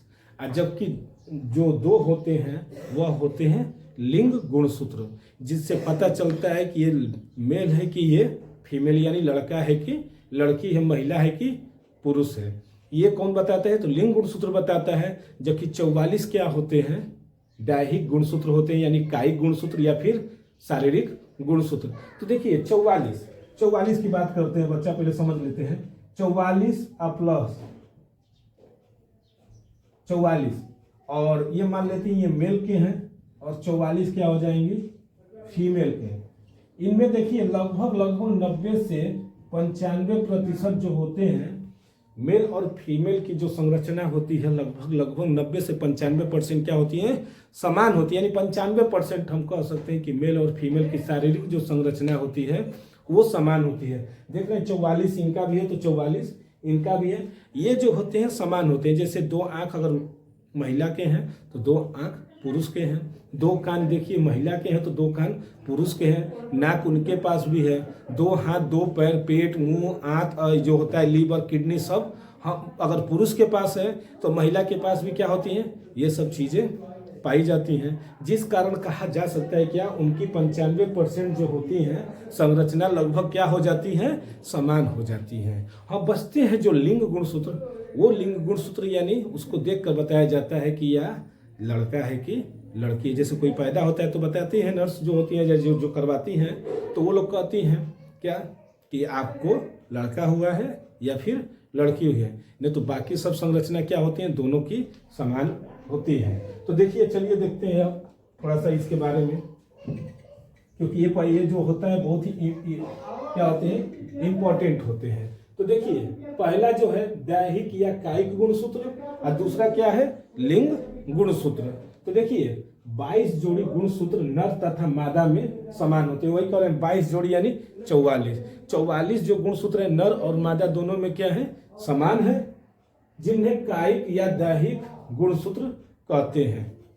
जबकि एक जोड़ी लिंग गुणसूत्र होते हैं। देखिए एक जोड़ी जो हम अभी बताए हैं क्या होते हैं, लिंग सूत्र होते हैं, जिसको मादा में यानी फीमेल में क्या होते हैं, तो समान होते हैं, यक्ष और यक्ष। और जबकि पुरुष में क्या होते हैं, यक्ष और वाई। यक्ष और क्या होते हैं, वाई होता है। युग्मक जनन के समय, देखिए युग्मक जनन के समय यानी युग्मक का निर्माण के समय, यानी जाइगोट के निर्माण के समय अर्धसूत्री विभाजन द्वारा अगुणित युग्मकों का क्या होता है, निर्माण होता है। जो युग्मिक तुयन है ना, तो इसके द्वारा क्या हो जाते हैं, अगुणित युग्मकों का क्या हो जाते हैं, निर्माण हो जाते हैं। यानी मेल का भी हो सकता है और इधर से फीमेल का भी होगा। यही क्या कर लेते हैं, अर्धसूत्री बना देते हैं।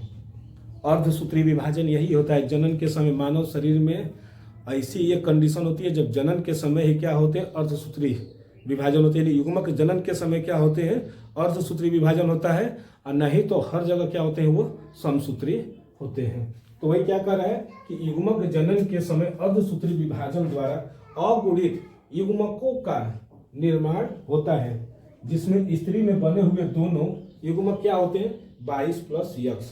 दोनों जो 22 प्लस यक्ष प्लस 22 प्लस यक्ष दोनों होंगे। 22 प्लस यक्ष गुणसूत्र तथा पुरुष में 2 प्रकार के युग्मक क्या हो जाते हैं, 22 प्लस यक्ष और 22 प्लस वाई गुणसूत्र वाले होते हैं। देखिए दोनों होते हैं, मेल में तो अलग अलग होंगे, 22 प्लस यक्ष और 22 प्लस वाई। तो इन्हें क्या बोल देते हैं कि ये अलग अलग होते हैं, यक्ष और वाई क्या होते हैं, अलग होते हैं। जबकि महिला में क्या होते हैं, दोनों युग्मक जो होते हैं समान होते हैं। तो निषेचन के समय नर युग्मक और मादा युग्मक के संलयन की क्रिया को ही क्या बोलते हैं, निषेचन कहते हैं। यानी नर युग्मक और मादा युग्मक के संलयन की क्रिया को क्या बोलते हैं, निषेचन के समय नर से प्राप्त शुक्राणु, देखिए नर से क्या प्राप्त होंगे, शुक्राणु, जबकि स्त्री से अंडाणु मिलता है। यानी क्या मिलते हैं, नर से शुक्राणु मिलेंगे और स्त्री से अंडाणु। तो युग्मनज यानी जो जाइगोट का निर्माण होगा, यानी 2n वो भी हो जाएंगे। नर युग्मक और मादा युग्मक के संलयन से जाइगोट का जो निर्माण होगा,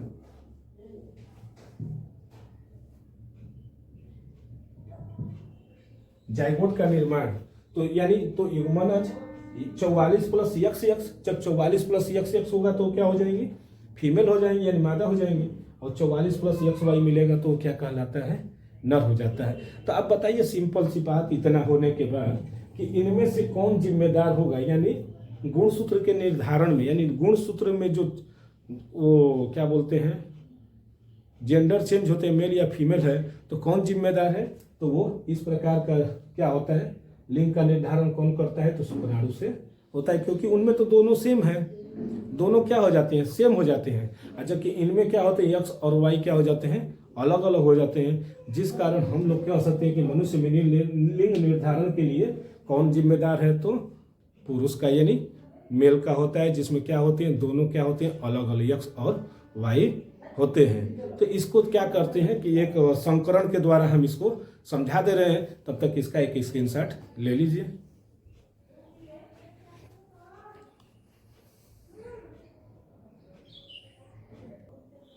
तो देखिए बच्चा क्या करेंगे, पहले इधर लिखेंगे मेल और इधर लिख देते हैं फीमेल। ये लिख दिए। मेल में क्या पाए जाते हैं, तो X और Y, और इनमें क्या पाए जाएंगे, तो X और X। तो देखिए संकरण करा दे रहे हैं, तो इनका इस X के साथ कराएंगे तो क्या प्राप्त होगा, X और X ये प्राप्त होगा। देखिए दोनों का, यानी मेल के जो है X का फीमेल के X के साथ क्या किए हैं, संकरण कराए, तो क्या मिले हैं ये, तो ये क्या प्राप्त हो गई, मेल, ये हो जाएंगी फीमेल, क्योंकि दोनों क्या है, सेम है, तो ये फीमेल हो गई। इसी X का, अच्छा इसका Y और इनका एगो इसी X के साथ कराएंगे तो क्या मिलेंगे, X और Y, तो ये क्या प्राप्त हो जाएंगे, मेल। यानी इनका X और Y, इनके एक X के साथ संकरण करा दिए तो क्या मिल गए, एक मेल मिला तो दूसरा फीमेल। फिर यही क्राइटेरिया इस X के साथ कराएं, इस X के साथ, तो ये X और X यहाँ पर भी क्या मिल गई, तो फीमेल मिल गई। और फिर Y का कराएंगे किसके साथ, इस दूसरे X के साथ, तो यहाँ पर क्या प्राप्त होंगे, X और Y, तो यहाँ पर हो गए मेल। यानी क्या हो रहे हैं, देख रहे हैं इधर भी एक यानी 50% क्या होते हैं मेल और 50% फीमेल होने की चांसेस होती है। क्यों, देखिए क्या बदल रहे हैं, Y ही न बदल रहा है, X तो अपनी जगह पर है, क्या बदल रहे हैं, तो Y, और Y जो होते हैं गुणसूत्र किसमें पाए जाते हैं, तो मेल में, यानी शुक्राणु में। तो कौन जिम्मेदार होता है, तो मेल के शुक्राणु ही इसके लिंग निर्धारण में क्या करते हैं, वो उसको जिम्मेदार होते हैं, यानी वही निर्धारित करते हैं। ये तो हो गए दूसरा प्रश्न। अब चलते हैं अगले प्रश्न पर।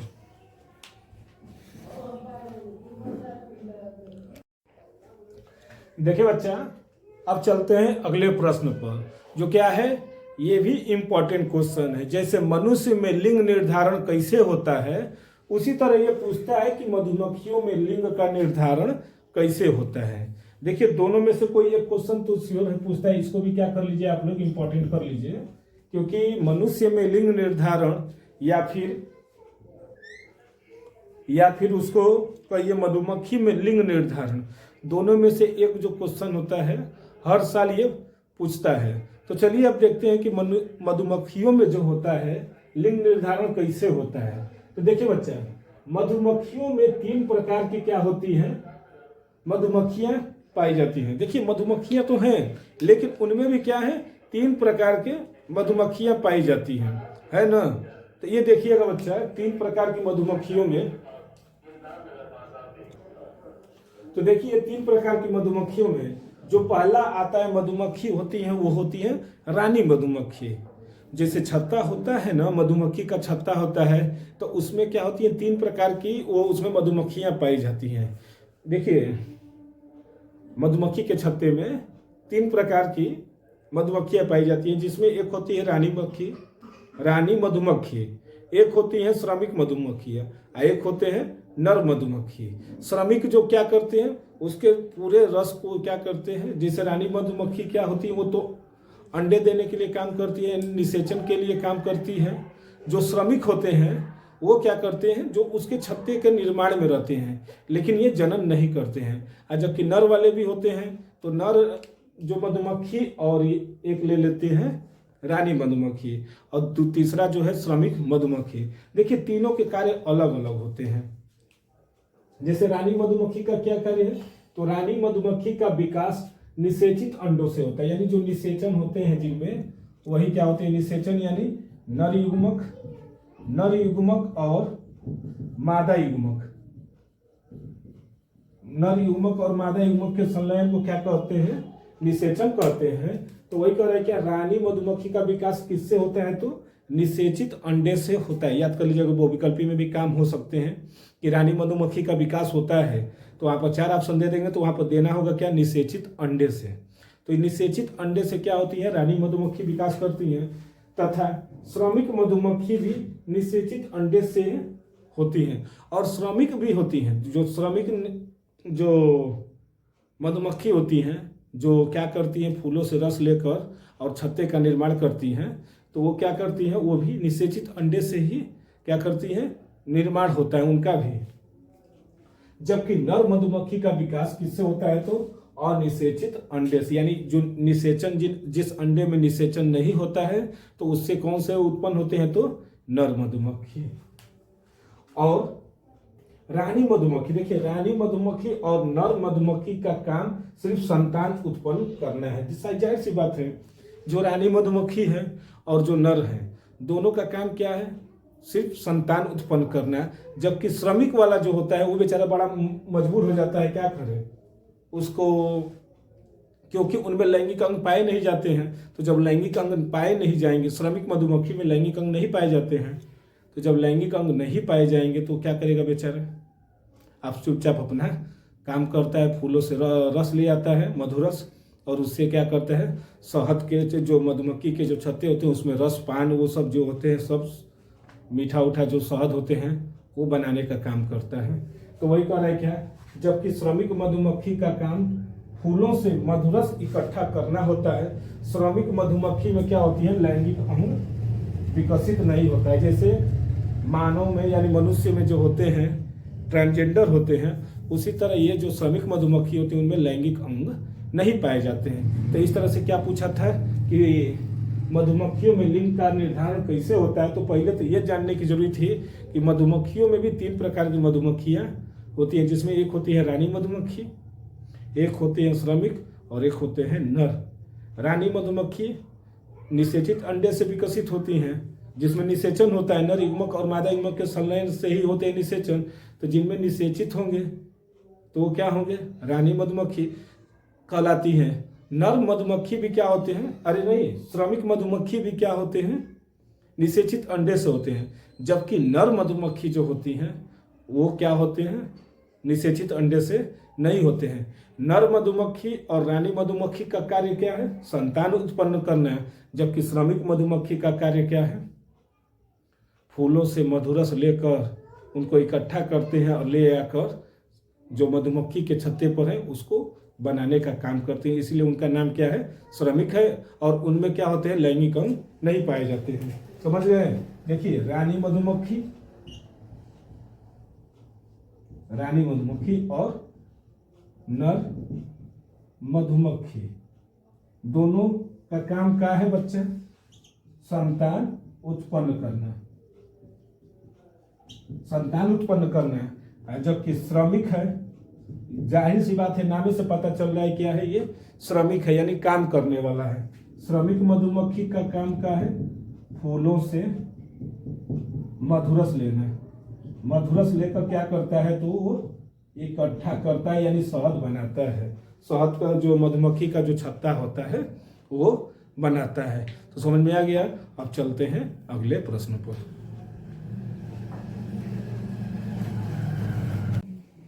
देखिए बच्चा, अब आप लोगों का अगला जो प्रश्न है इम्पोर्टेंट प्रश्न है।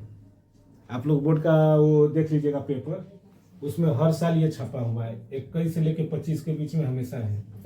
दिया है कि लिंग संलग्न वंशागत क्या है ना, यही है ना कि लिंग संलग्न वंशागति क्या है, उदाहरण सहित समझाइए, उदाहरण भी देना है। तो क्या है लिंग संलग्न वंशागति, यानी लिंग संलग्न में क्या आते हैं, यक्ष आएगा और क्या आएगा, वही ना आएगा जी, यही दोनों ना आएगा, या तो यक्ष आएंगे या तो फिर वाई, क्योंकि दो होते हैं गुणसूत्र, कितने होते हैं, दो होते हैं, एक दैहिक होता है, एक लिंग गुणसूत्र होता है। तो ये पूछा है लिंग, देखिए किसी में या तो यक्ष हो जाते हैं या फिर वाई, या फिर दोनों की वंशागति हो जाती है, या किसी में देखिए यक्ष का होगा तो यानी उसकी माँ का होगा, वाई होगा तो उसके पिता से, और जब यक्ष वाई दोनों हो जाते हैं कभी कभी है ना, तो 3 प्रकार के भी लिंग संलग्न होते हैं। तो क्या होता है कि प्राणियों में कुछ आनुवंशिक लक्षणों की क्या होती है, वंशागति उनके लिंग से संबंधित होते हैं। जैसे हीमोफीलिया, सुने हैं, हीमोफीलिया नामक रोग होता है, वर्णांधता होती है ना, या चाहे कान का जो होते हैं, तो कुछ चीज़ें जो होती हैं वंशागत होती रहती हैं, कि बीमारियों के ही बारे में, चाहे नेचर के भी बारे में, कि माँ का जैसा है तो उसके पुत्र में चला जाए, चाहे बेटी में चला जाए, चाहे बेटे में चला जाए, होता है ना। और कौन जिम्मेदार होता है कि लिंग जो होते हैं आनुवंशिकता में कौन जिम्मेदार होते हैं कि लड़का है कि लड़की है, तो यही वाई ना है। यक्ष तो रहते ही हैं, अभी बता ही चुके हैं कि यक्ष और यक्ष इसमें है, और यक्ष और वाई यही दोनों है, ये ना है, यही ना बस ये अंतर है। यही अगर आ जाता है तो कहते हैं कि लड़का है, नहीं तो बाकी सब तो पता चल जाता है कि लड़की ही है। तो वही कर रहा है क्या कि जो प्राणियों में कुछ आनुवंशिक लक्षणों की वंशागति उसके किससे होते हैं, लिंग से संबंधित होते हैं, यानी यक्ष और वाई से संबंधित होते हैं। अर्थात उन विशिष्ट लक्षणों का नियमन करने वाले जीन लिंग गुणसूत्र पर क्या हो जाते हैं, स्थित होते हैं। जो बीमारियां होंगी या चाहे जो उनके लक्षण होंगे वो किस पर जाकर स्थित हो जाते हैं, तो लिंग गुणसूत्र पर जाकर स्थित हो जाते हैं। यानी किस पर होंगे, यक्ष वाई पर होंगे, यही पर न होंगे, या तो यक्ष पर होंगे या फिर वाई पर होंगे या फिर दोनों पर होंगे ना। किसी पर भी जाकर क्या हो सकते हैं, स्थित हो सकते हैं, या तो यक्ष पर हो जाए या चाहे वाई पर हो जाए, चाहे दोनों पर स्थित है। इस प्रकार के लक्षणों को लिंग संलग्न तथा उनकी वंशागति को क्या कहते हैं, लिंग संलग्न वंशागति। समझ में आ रहा है कि कुछ जो होते हैं प्राणियों में, जैसे कुछ प्राणी हैं और उनमें क्या होती है, कुछ लक्षण होते हैं जो कहाँ जाकर स्थित होते हैं, तो उनके लिंग गुणसूत्र पर स्थित होते हैं। और लिंग गुणसूत्र क्या होते हैं, यक्ष और वाई, यही ना होते हैं। इसी से न पता चलता है कि लड़का है कि लड़की है, इसी से। तो जाहिर सी बात है कि क्या होंगे, जब वो इन विशिष्ट लक्षणों का नियमन करेगा कि नहीं, यानी वंशागति करेगा। बच्चा अच्छा, चश्मा दे दे। तो क्या होते हैं, 3 होते हैं ना, यक्ष वाई और एक्स वाई, 3 हो जाएंगे। तो वही कह रहे हैं क्या कि इस प्रकार के लक्षणों को ही क्या कह देते हैं, लिंग संलग्न। और इनकी जो वंशागति करेगा तो उसी को क्या कह देते हैं, लिंग संलग्न वंशागति। समझ में आया, होता है ना। ये 3 प्रकार के होते हैं, कौन, यक्ष संलग्न लक्षण, वाई और यक्ष वाई। ये देखिए यक्ष संलग्न में क्या आ जाते हैं, रतौंधी हो जाती है, रतौंधी रोग आता है, सुने हैं, वर्णांधता, यानी जब यक्ष का जब संलग्न का जब होगा ना तो क्या आ जाती है, यही सब रोगें उत्पन्न हो जाती हैं। समझ रहे हैं, ये आ जाते हैं, या चाहे हीमोफीलिया आ जाती है, होता है ना। इसी तरह यहाँ पर कर्ण पल्लव का भी आ जाता है। कर्ण पल्लव, ये जो आगे के जो कान होते हैं, तो ये भी इसी पे आधारित हो जाते हैं। इसमें भी क्या हो जाते हैं, वही आ जाते हैं क्राइटेरिया हीमोफीलिया की। हीमोफीलिया रोग होता है ना, तो ये भी क्या होते हैं, वर्णांधता, ये लिंग संलग्न से ही संबंधित है। क्योंकि ये जेनेटिक्स है ना। और जो चीज़ें अगर जेनेटिक्स हैं वो सब क्या है, लिंग संलग्न के अंतर्गत आते हैं। वर्णांधता लिखे हैं ना, वर्णांधता का नाम सुने हैं ना। तो ये सब क्या होते हैं, जेनेटिक होते हैं, यानी वो लिंग संलग्न वंशागति होते हैं। समझ रहे हैं।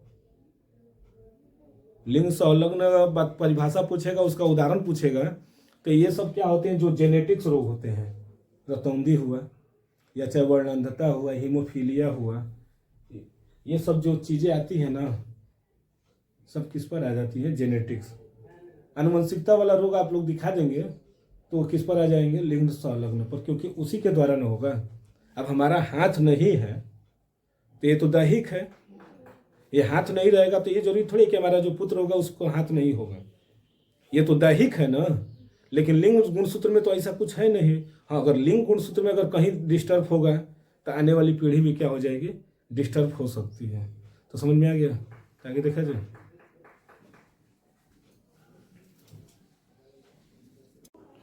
देखिए बच्चा, अगला प्रश्न जो क्या है, ये भी एक आनुवंशिकता से रिलेटेड ये क्वेश्चन है, यानी आनुवंशिकता के कारण होने वाले रोग के बारे में जानकारी लिया जाएगा। जैसा कि अभी आप लोगों ने लिंग संलग्न के बारे में आप लोगों ने पढ़ा है, उसके अंतर्गत यक्ष गुणसूत्र, यक्ष संलग्न थे, वाई संलग्न थे और यक्ष वाई संलग्न थे।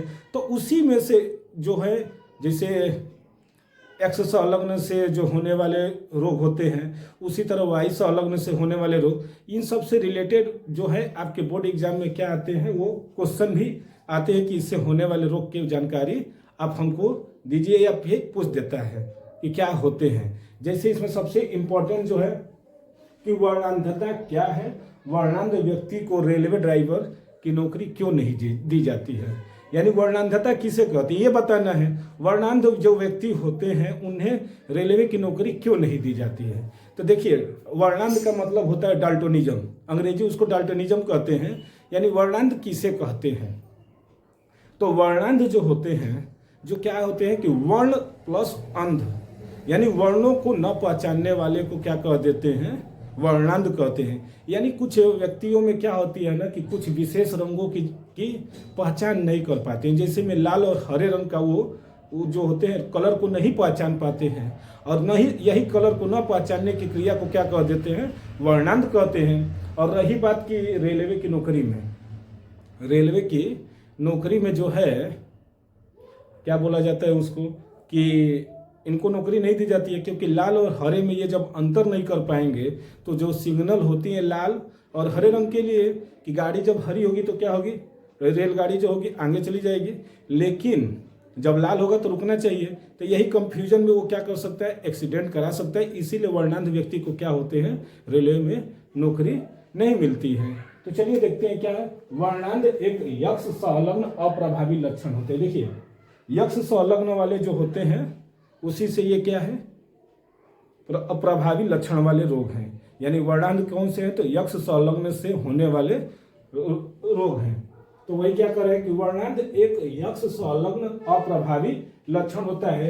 इसमें रोग कारक जीन कौन होता है, तो यक्ष गुणसूत्र पर उपस्थित होता है। जो इसमें रोग जो कारक होते हैं वो किस पर उपस्थित होते हैं, तो यक्ष पर, जिस कारण इसको क्या बोलते हैं, यक्ष संलग्न रोग।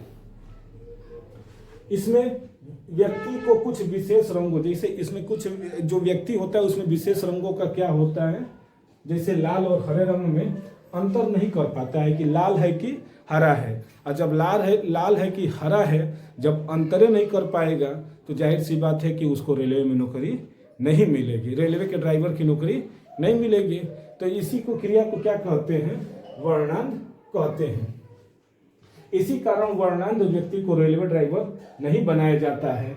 इस रोग को लाल हरा अंधापन भी कहा जाता है। देखिए क्या कर रहा है कि वर्णांधता एक यक्ष संलग्न अप्रभावी लक्षण होते हैं। इसमें रोग कारक जीन यक्ष गुणसूत्र पर क्या होते हैं, उपस्थित होता है। इसमें व्यक्ति को कुछ विशेष रंगों जैसे लाल और हरे में अंतर नहीं कर पाता है, यही कारण है। और इसी कारण की वजह से व्यक्ति को रेलवे ड्राइवर नहीं बनाया जाता है।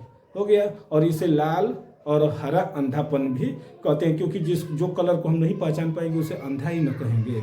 जैसे कुछ नहीं दिखता है तो उसे हम लोग अंधा कह देते हैं, लेकिन जो कलर को ही नहीं पहचान पाएंगे तो उन्हें क्या बोलते हैं? लाल, हरा, अंधापन।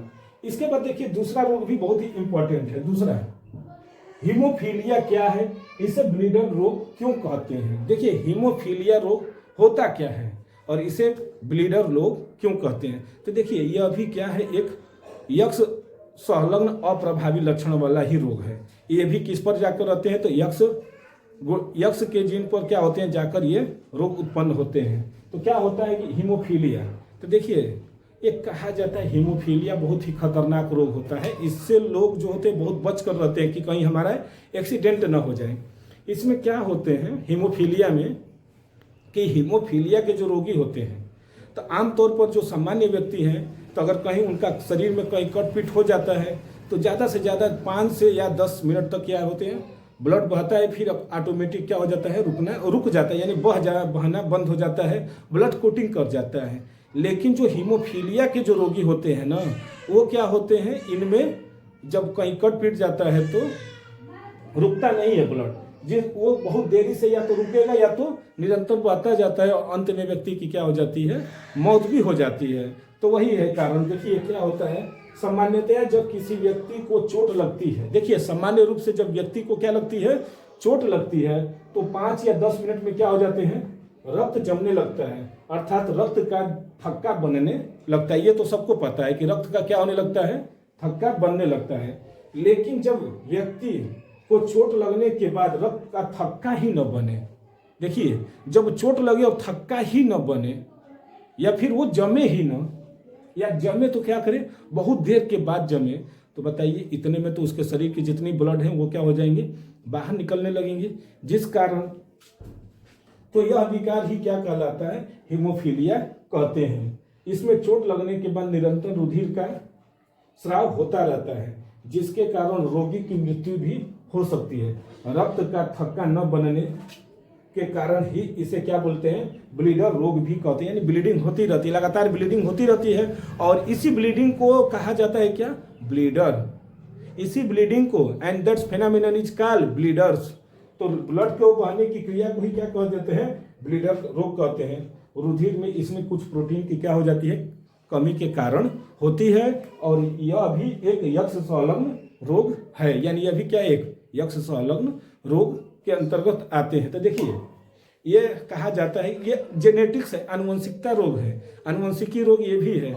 ये कहा जाता है कि इंग्लैंड की महारानी जो थी, उनको जो रोग हुआ था हीमोफीलिया, महारानी, वो आज भी उनके वंशज में क्या होते हैं, यह रोग पाया जाता है।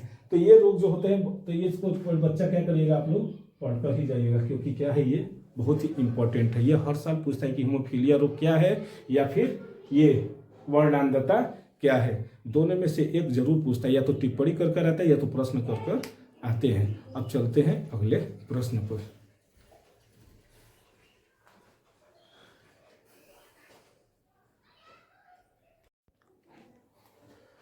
तो देखिए बच्चा, अगला प्रश्न देखते हैं हम लोग। बहुत ही इंपॉर्टेंट ये प्रश्न है, जो क्या है, देखिए सब कुछ तो हम लोग पढ़ लिए, गुणसूत्र के बारे में सब पढ़ लिए। अब थोड़ा मानव गुणसूत्रीय विकार भी, इससे भी रिलेटेड क्या होते हैं, प्रश्न आ जाते हैं। इससे जैसे गुणसूत्रों की वृद्धि हो जाए तब, या फिर गुणसूत्रों की क्या हो जाती है, कमी हो जाती है तब कौन सा विकार होता है मनुष्यों में। यानी गुणसूत्रों की कमी, यानी मानव गुणसूत्रीय विकार का मतलब होता क्या है, मानव गुणसूत्रीय विकार का मतलब होता है कि गुणसूत्रों में क्या हो जाती है, या तो अधिकता हो जाए या फिर कमी हो जाए, तो उसी को क्या कहते हैं, मानव गुणसूत्रीय विकार। विकार का मतलब होता है या तो कम बेसी हो जाना, तभी तो टेंशन में आ जाते हैं कि क्या कमी थी, क्या भी, तो आदमी डिस्टर्ब हो जाता है।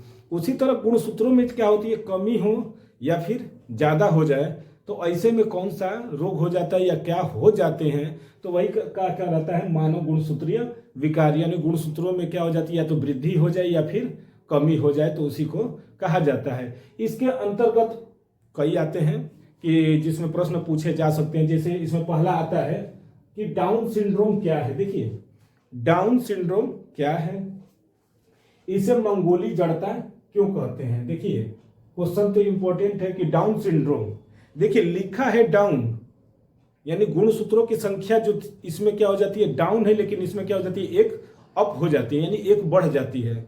डाउन सिंड्रोम जो होता है इसमें क्या होती है, जो गुणसूत्रों की संख्या कितनी होती है, 46। तो डाउन का मतलब आप लोग ये गलती मत करिएगा कि एक घटा दीजिएगा, उसमें 46 में क्या करिएगा, एक प्लस कर देंगे तो वो क्या हो जाएगी, गुणसूत्रों की संख्या 47। तो यानी इनमें क्या होती है, एक गुणसूत्रों की संख्या बढ़ जाती है, और बढ़ने के कारण जो होते हैं ना, शरीर अभद्र हो जाता है। जैसे मुंह होता है, ओठ जो है पूरा एकदम मोटा मोटा नीचे लटका हुआ, कान एकदम भद्दे, आंख एकदम, नाक एकदम, जैसे लगता है ना कि एकदम भद्दे की तरह, यानी एकदम जैसे मंगोली जो होते हैं, जिनके छोटे छोटे कद होते हैं लेकिन खोपड़ी बड़ी, नाक, कान, आंख, कान ये सब जो होते हैं बड़े बड़े, ओठ एकदम पूरा नीचे लटका होता है, तो वैसे ही ये इनमें हो जाती हैं। तो देखिए कि डाउन सिंड्रोम क्या है, इसे मंगोली जड़ता क्यों कहते हैं। तो यह एक ऐसा गुणसूत्रीय विकार है जो एकाधी सूत्रता, देखिए एकाधी सूत्रता, यानी एक गुणसूत्र की क्या हो जाती है, वृद्धि हो जाती है। अर्थात इसमें गुणसूत्रों की संख्या 46 के स्थान पर कितने हो जाते हैं, 47 हो जाता है। यानी 46 जो 2n होता है तो 2n + 1 क्या हो जाते हैं, 47 हो जाती है। और इनमें गुणसूत्रों में कौन सा गुणसूत्र इनमें वृद्धि कर देती है, तो 21वें गुणसूत्र क्या हो जाते हैं, इनमें वृद्धि हो जाती है। तो वही यह अतिरिक्त गुणसूत्र 21वीं समजात जोड़े में एक अतिरिक्त गुणसूत्र क्या हो जाता है, बढ़ जाता है। यानी 21वें गुणसूत्र में क्या हो जाती है, एकाधी, यानी एक से अधिक बढ़ जाते हैं वहां पर, तो उसी को क्या कहते हैं, इनमें एक विकार उत्पन्न हो जाता है। पूछ सकते हैं डाउन सिंड्रोम में कौन सा गुणसूत्रों की वृद्धि हो जाती है, तो 21वें गुणसूत्र की क्या हो जाती है, उसमें वृद्धि हो जाती है। तो वही क्या, यह अतिरिक्त गुणसूत्र 21वें समजात जोड़े में एक अतिरिक्त गुणसूत्र बढ़ जाने के कारण होता है। इस रोग से पीड़ित व्यक्ति, देखिए इस रोग से पीड़ित व्यक्ति मंगोलों की भांति दिखाई देता है, इसलिए इसे क्या बोलते हैं, इसलिए इसे मंगोली जड़ता कहते हैं। इसी के कारण इसे क्या कहते हैं, क्योंकि वो मंगोलों की तरह क्या करते हैं, दिखाई देने लगते हैं।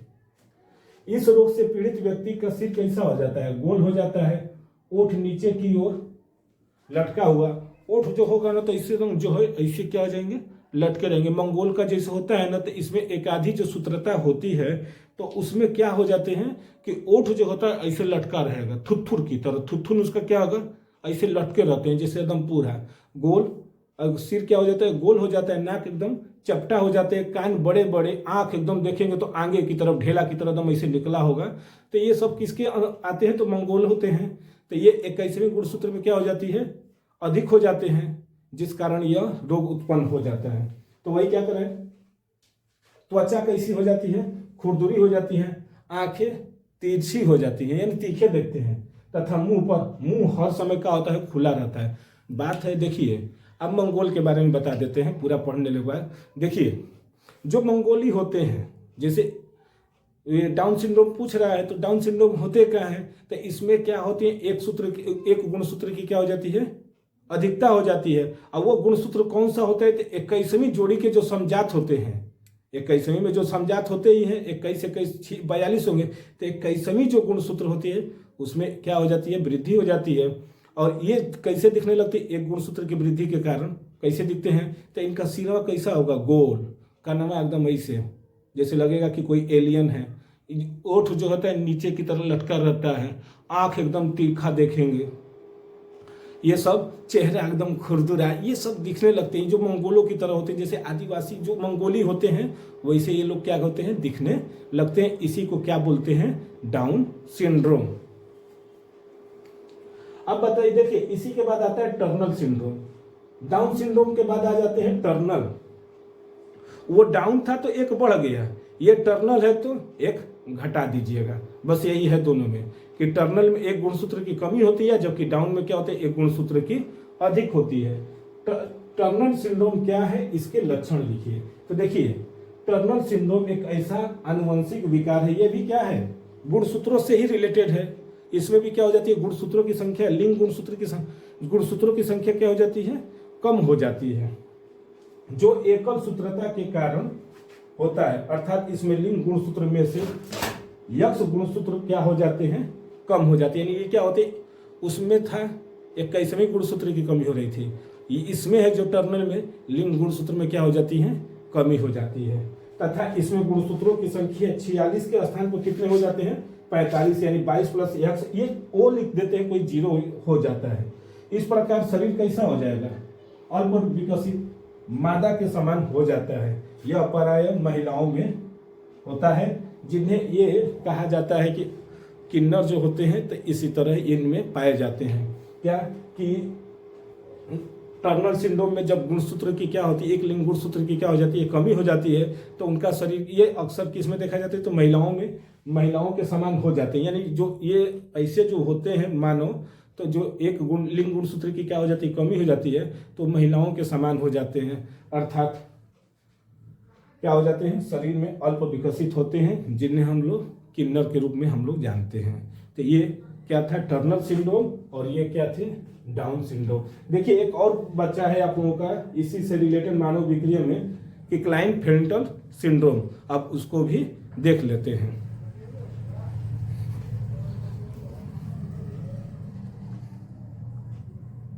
देखिए बच्चा, अब ये जो है गुणसूत्रीय विकार में, ये आपका जो है तीसरा ये प्रश्न है। पहला क्या था, पहला आप लोगों ने पढ़ लिया वो डाउन सिंड्रोम है ना, आप लोगों को पहला बताए थे डाउन सिंड्रोम ना, दूसरा था टर्नर सिंड्रोम, यही ना, और तीसरा है क्लाइनफेल्टर। तीनों डाउन में क्या हो रही थी कि डाउन लिखा है, लेकिन एक गुणसूत्र का क्या हो जा रहा था, वृद्धि हो जा रही, लेकिन कौन सी वृद्धि हो रही थी, तो 21वीं गुणसूत्र की क्या हो जा रही थी, वृद्धि हो जा रही थी। इसमें क्या हो रहे थे कि 45 गुणसूत्र होते हैं, लेकिन इसमें क्या हो रहे थे, लिंग गुणसूत्र की क्या हो जा रही थी, कमी हो जा रही थी। लेकिन टर्नल में भी क्या होता है, एक गुणसूत्र क्या हो जाते हैं, बढ़ जाते हैं, लेकिन वो कौन सा बढ़ता है, तो यक्ष गुणसूत्र क्या हो जाते हैं, वृद्धि हो जाती है ना। तो देखिए क्या था कि क्लाइनफेल्टर सिंड्रोम, श्योर कर लीजिएगा, ये आखिरी प्रश्न है और इस चैप्टर का, लेकिन इंपॉर्टेंट है। कुछ चीजें जो होती है आखिरी में रखा जाता है अंतिम प्रहार करने के लिए, तो ये अंतिम प्रहार करेगा, बोर्ड में आपका छपा है। देखिए क्या होता है, तो क्लाइनफेल्टर सिंड्रोम जो होते हैं ना, ये भी क्या है, एक गुणसूत्रीय विकार है, यानी गुणसूत्रों का क्या हो रहा है, डिस्टर्ब हो जा रहा है ना। ये जो होते हैं लिंग गुणसूत्र पर होते हैं, यानी इसमें क्या हो जाती है, एक वो यक्ष की इसमें गुणसूत्र की क्या हो जाती है, वृद्धि होकर कितने हो जाएंगे, 47 गुणसूत्र हो जाते हैं, जिसमें क्या होंगे, डबल यक्स और वाई ये बढ़ जाते हैं। यानी हम इसको 22 प्लस यक्स और वाई लिख सकते हैं, है ना। यानी 47 होंगे तो 44 दूना के, अरे 22 दूना 44 और 3 क्या हो जाएंगे, 47 हो जाएंगे। तो इसमें किसकी वृद्धि हो गई है, एक वो यक्ष की वृद्धि हो गई है। अब बताइए यक्ष किसके हैं, स्त्री के हैं ना, यानी और वाई किसके हैं, पुरुष के। वाई पुरुष के और यक्ष स्त्री के, लेकिन इसमें एक और यक्ष आ जाएंगे तो जो पुरुष था उसमें किसका नेचर आ जाएगा, स्त्री का नेचर आ जाएगा ना, स्त्री का नेचर आ जाते हैं, तो वही हो जाता है क्या, उसी को हम लोग कह देते हैं कि वो पुरुष कैसा हो गया, स्त्री की तरह हरकत कर रहा है, उसको नपुंसक जिसको बोलते हैं। तब वो क्या करेगा, महिलाओं का पूरा नेचर किस में चला जाता है, पुरुषों में, जिसमें क्या होंगे, उनके शरीर पर जो बाल होते हैं वो नहीं रहेंगे, स्तन का विकास नहीं होगा, है ना, उसके जो टेस्टिस यानी जो वृषण है वो भी विकसित नहीं हो पाते हैं, तो जिस कारण उनको हम लोग एक तरह से कहा जाता है कि किन्नर बोल देते हैं। लेकिन कौन सा किन्नर, तो पुरुष किन्नर हो जाते हैं, कि महिलाओं का लक्षण आ गया है ना, एक यक्ष की क्या हो गई, उसमें वृद्धि हो गई। इसमें क्या हो रहे थे, टर्नल में एक जो कमी हो जा रही थी किसकी, तो वाई की, तो उसमें क्या हो जा रहे थे कि जो महिला होते थे, महिलाओं की तरह इनका जो है, जो महिला वाई वाला घट गया, तो उसमें जो महिलाएं वाली जो होती है ना, तो उनका सीना क्या हो जाएगा, चौड़ा हो जाएगा, आवाज भारी हो जाएंगे, उसमें अंडाशय क्या होंगे, अल्प विकसित होंगे। लेकिन इसमें क्या होते हैं, पुरुषों का नेचर, पुरुषों में किसका नेचर चला आता है, महिलाओं का। तो वही कह रहा है क्या कि यह एक ऐसा गुणसूत्रीय विकार है जिसमें लिंग गुणसूत्रों में क्या हो जाती है, एक अतिरिक्त गुणसूत्र आ जाता है तथा कुल गुणसूत्रों की संख्या 46 के स्थान पर 47 को क्या लिखेंगे, 22 प्लस डबल एक्स वाई, यानी एक एक्स की क्या हो गई, वृद्धि हो गई। इस प्रकार के विकार में पुरुषों में किसका निर्माण नहीं होता है, होता है तो कैसा, अल्प विकसित रह जाता है। और स्त्रियों के समान स्तन विकसित हो जाते हैं। इनके शरीर पर बालों की कमी होती है, यद्यपि वाई गुणसूत्र की उपस्थिति के कारण ये क्या हो जाते हैं, पुरुष हो जाते हैं। अगर हई नहीं रहता तब तो हम डायरेक्ट कह देते कि ये क्या है, स्त्री है यानी महिला है। लेकिन अगर वाई आ गया है तो वो किस में आ जाते हैं, पुरुष में आ जाते हैं। लेकिन डबल एक्स गुणसूत्र की उपस्थिति के कारण स्त्री जैसे लक्षण उत्पन्न हो जाते हैं। अगर ये नहीं है तो स्त्री की तरह है लक्षण, लेकिन वाई लग गए हैं तो क्या हो गए, पुरुष की तरह लक्षण आ जाते हैं। तो ये पुरुष कैसे हो जाते हैं, मंद बुद्धि भी रहते हैं और कैसे रहते हैं तो नपुंसक भी हो जाते हैं। क्लाइनफेल्टर सिंड्रोम देखिए, इसमें क्या है, 21वें गुणसूत्र की क्या हो जाती है, वृद्धि होती है। इसमें 45वें गुणसूत्र होता है। इसको ऐसे लिखते हैं 22 प्लस एक्स 0 ऐसे लिखते हैं। किसको, टर्नर को। इनको तो इनका तो पता ही है कि 21वें गुणसूत्र की क्या हो जाती है, वृद्धि हो जाती है। और इनको कैसे लिखते हैं तो 22 प्लस एक्स और वाई, ये समझ रहे हैं। तो ये तीनों में से कोई एक जरूर रहता है, कभी कभी दोनों दे देता है।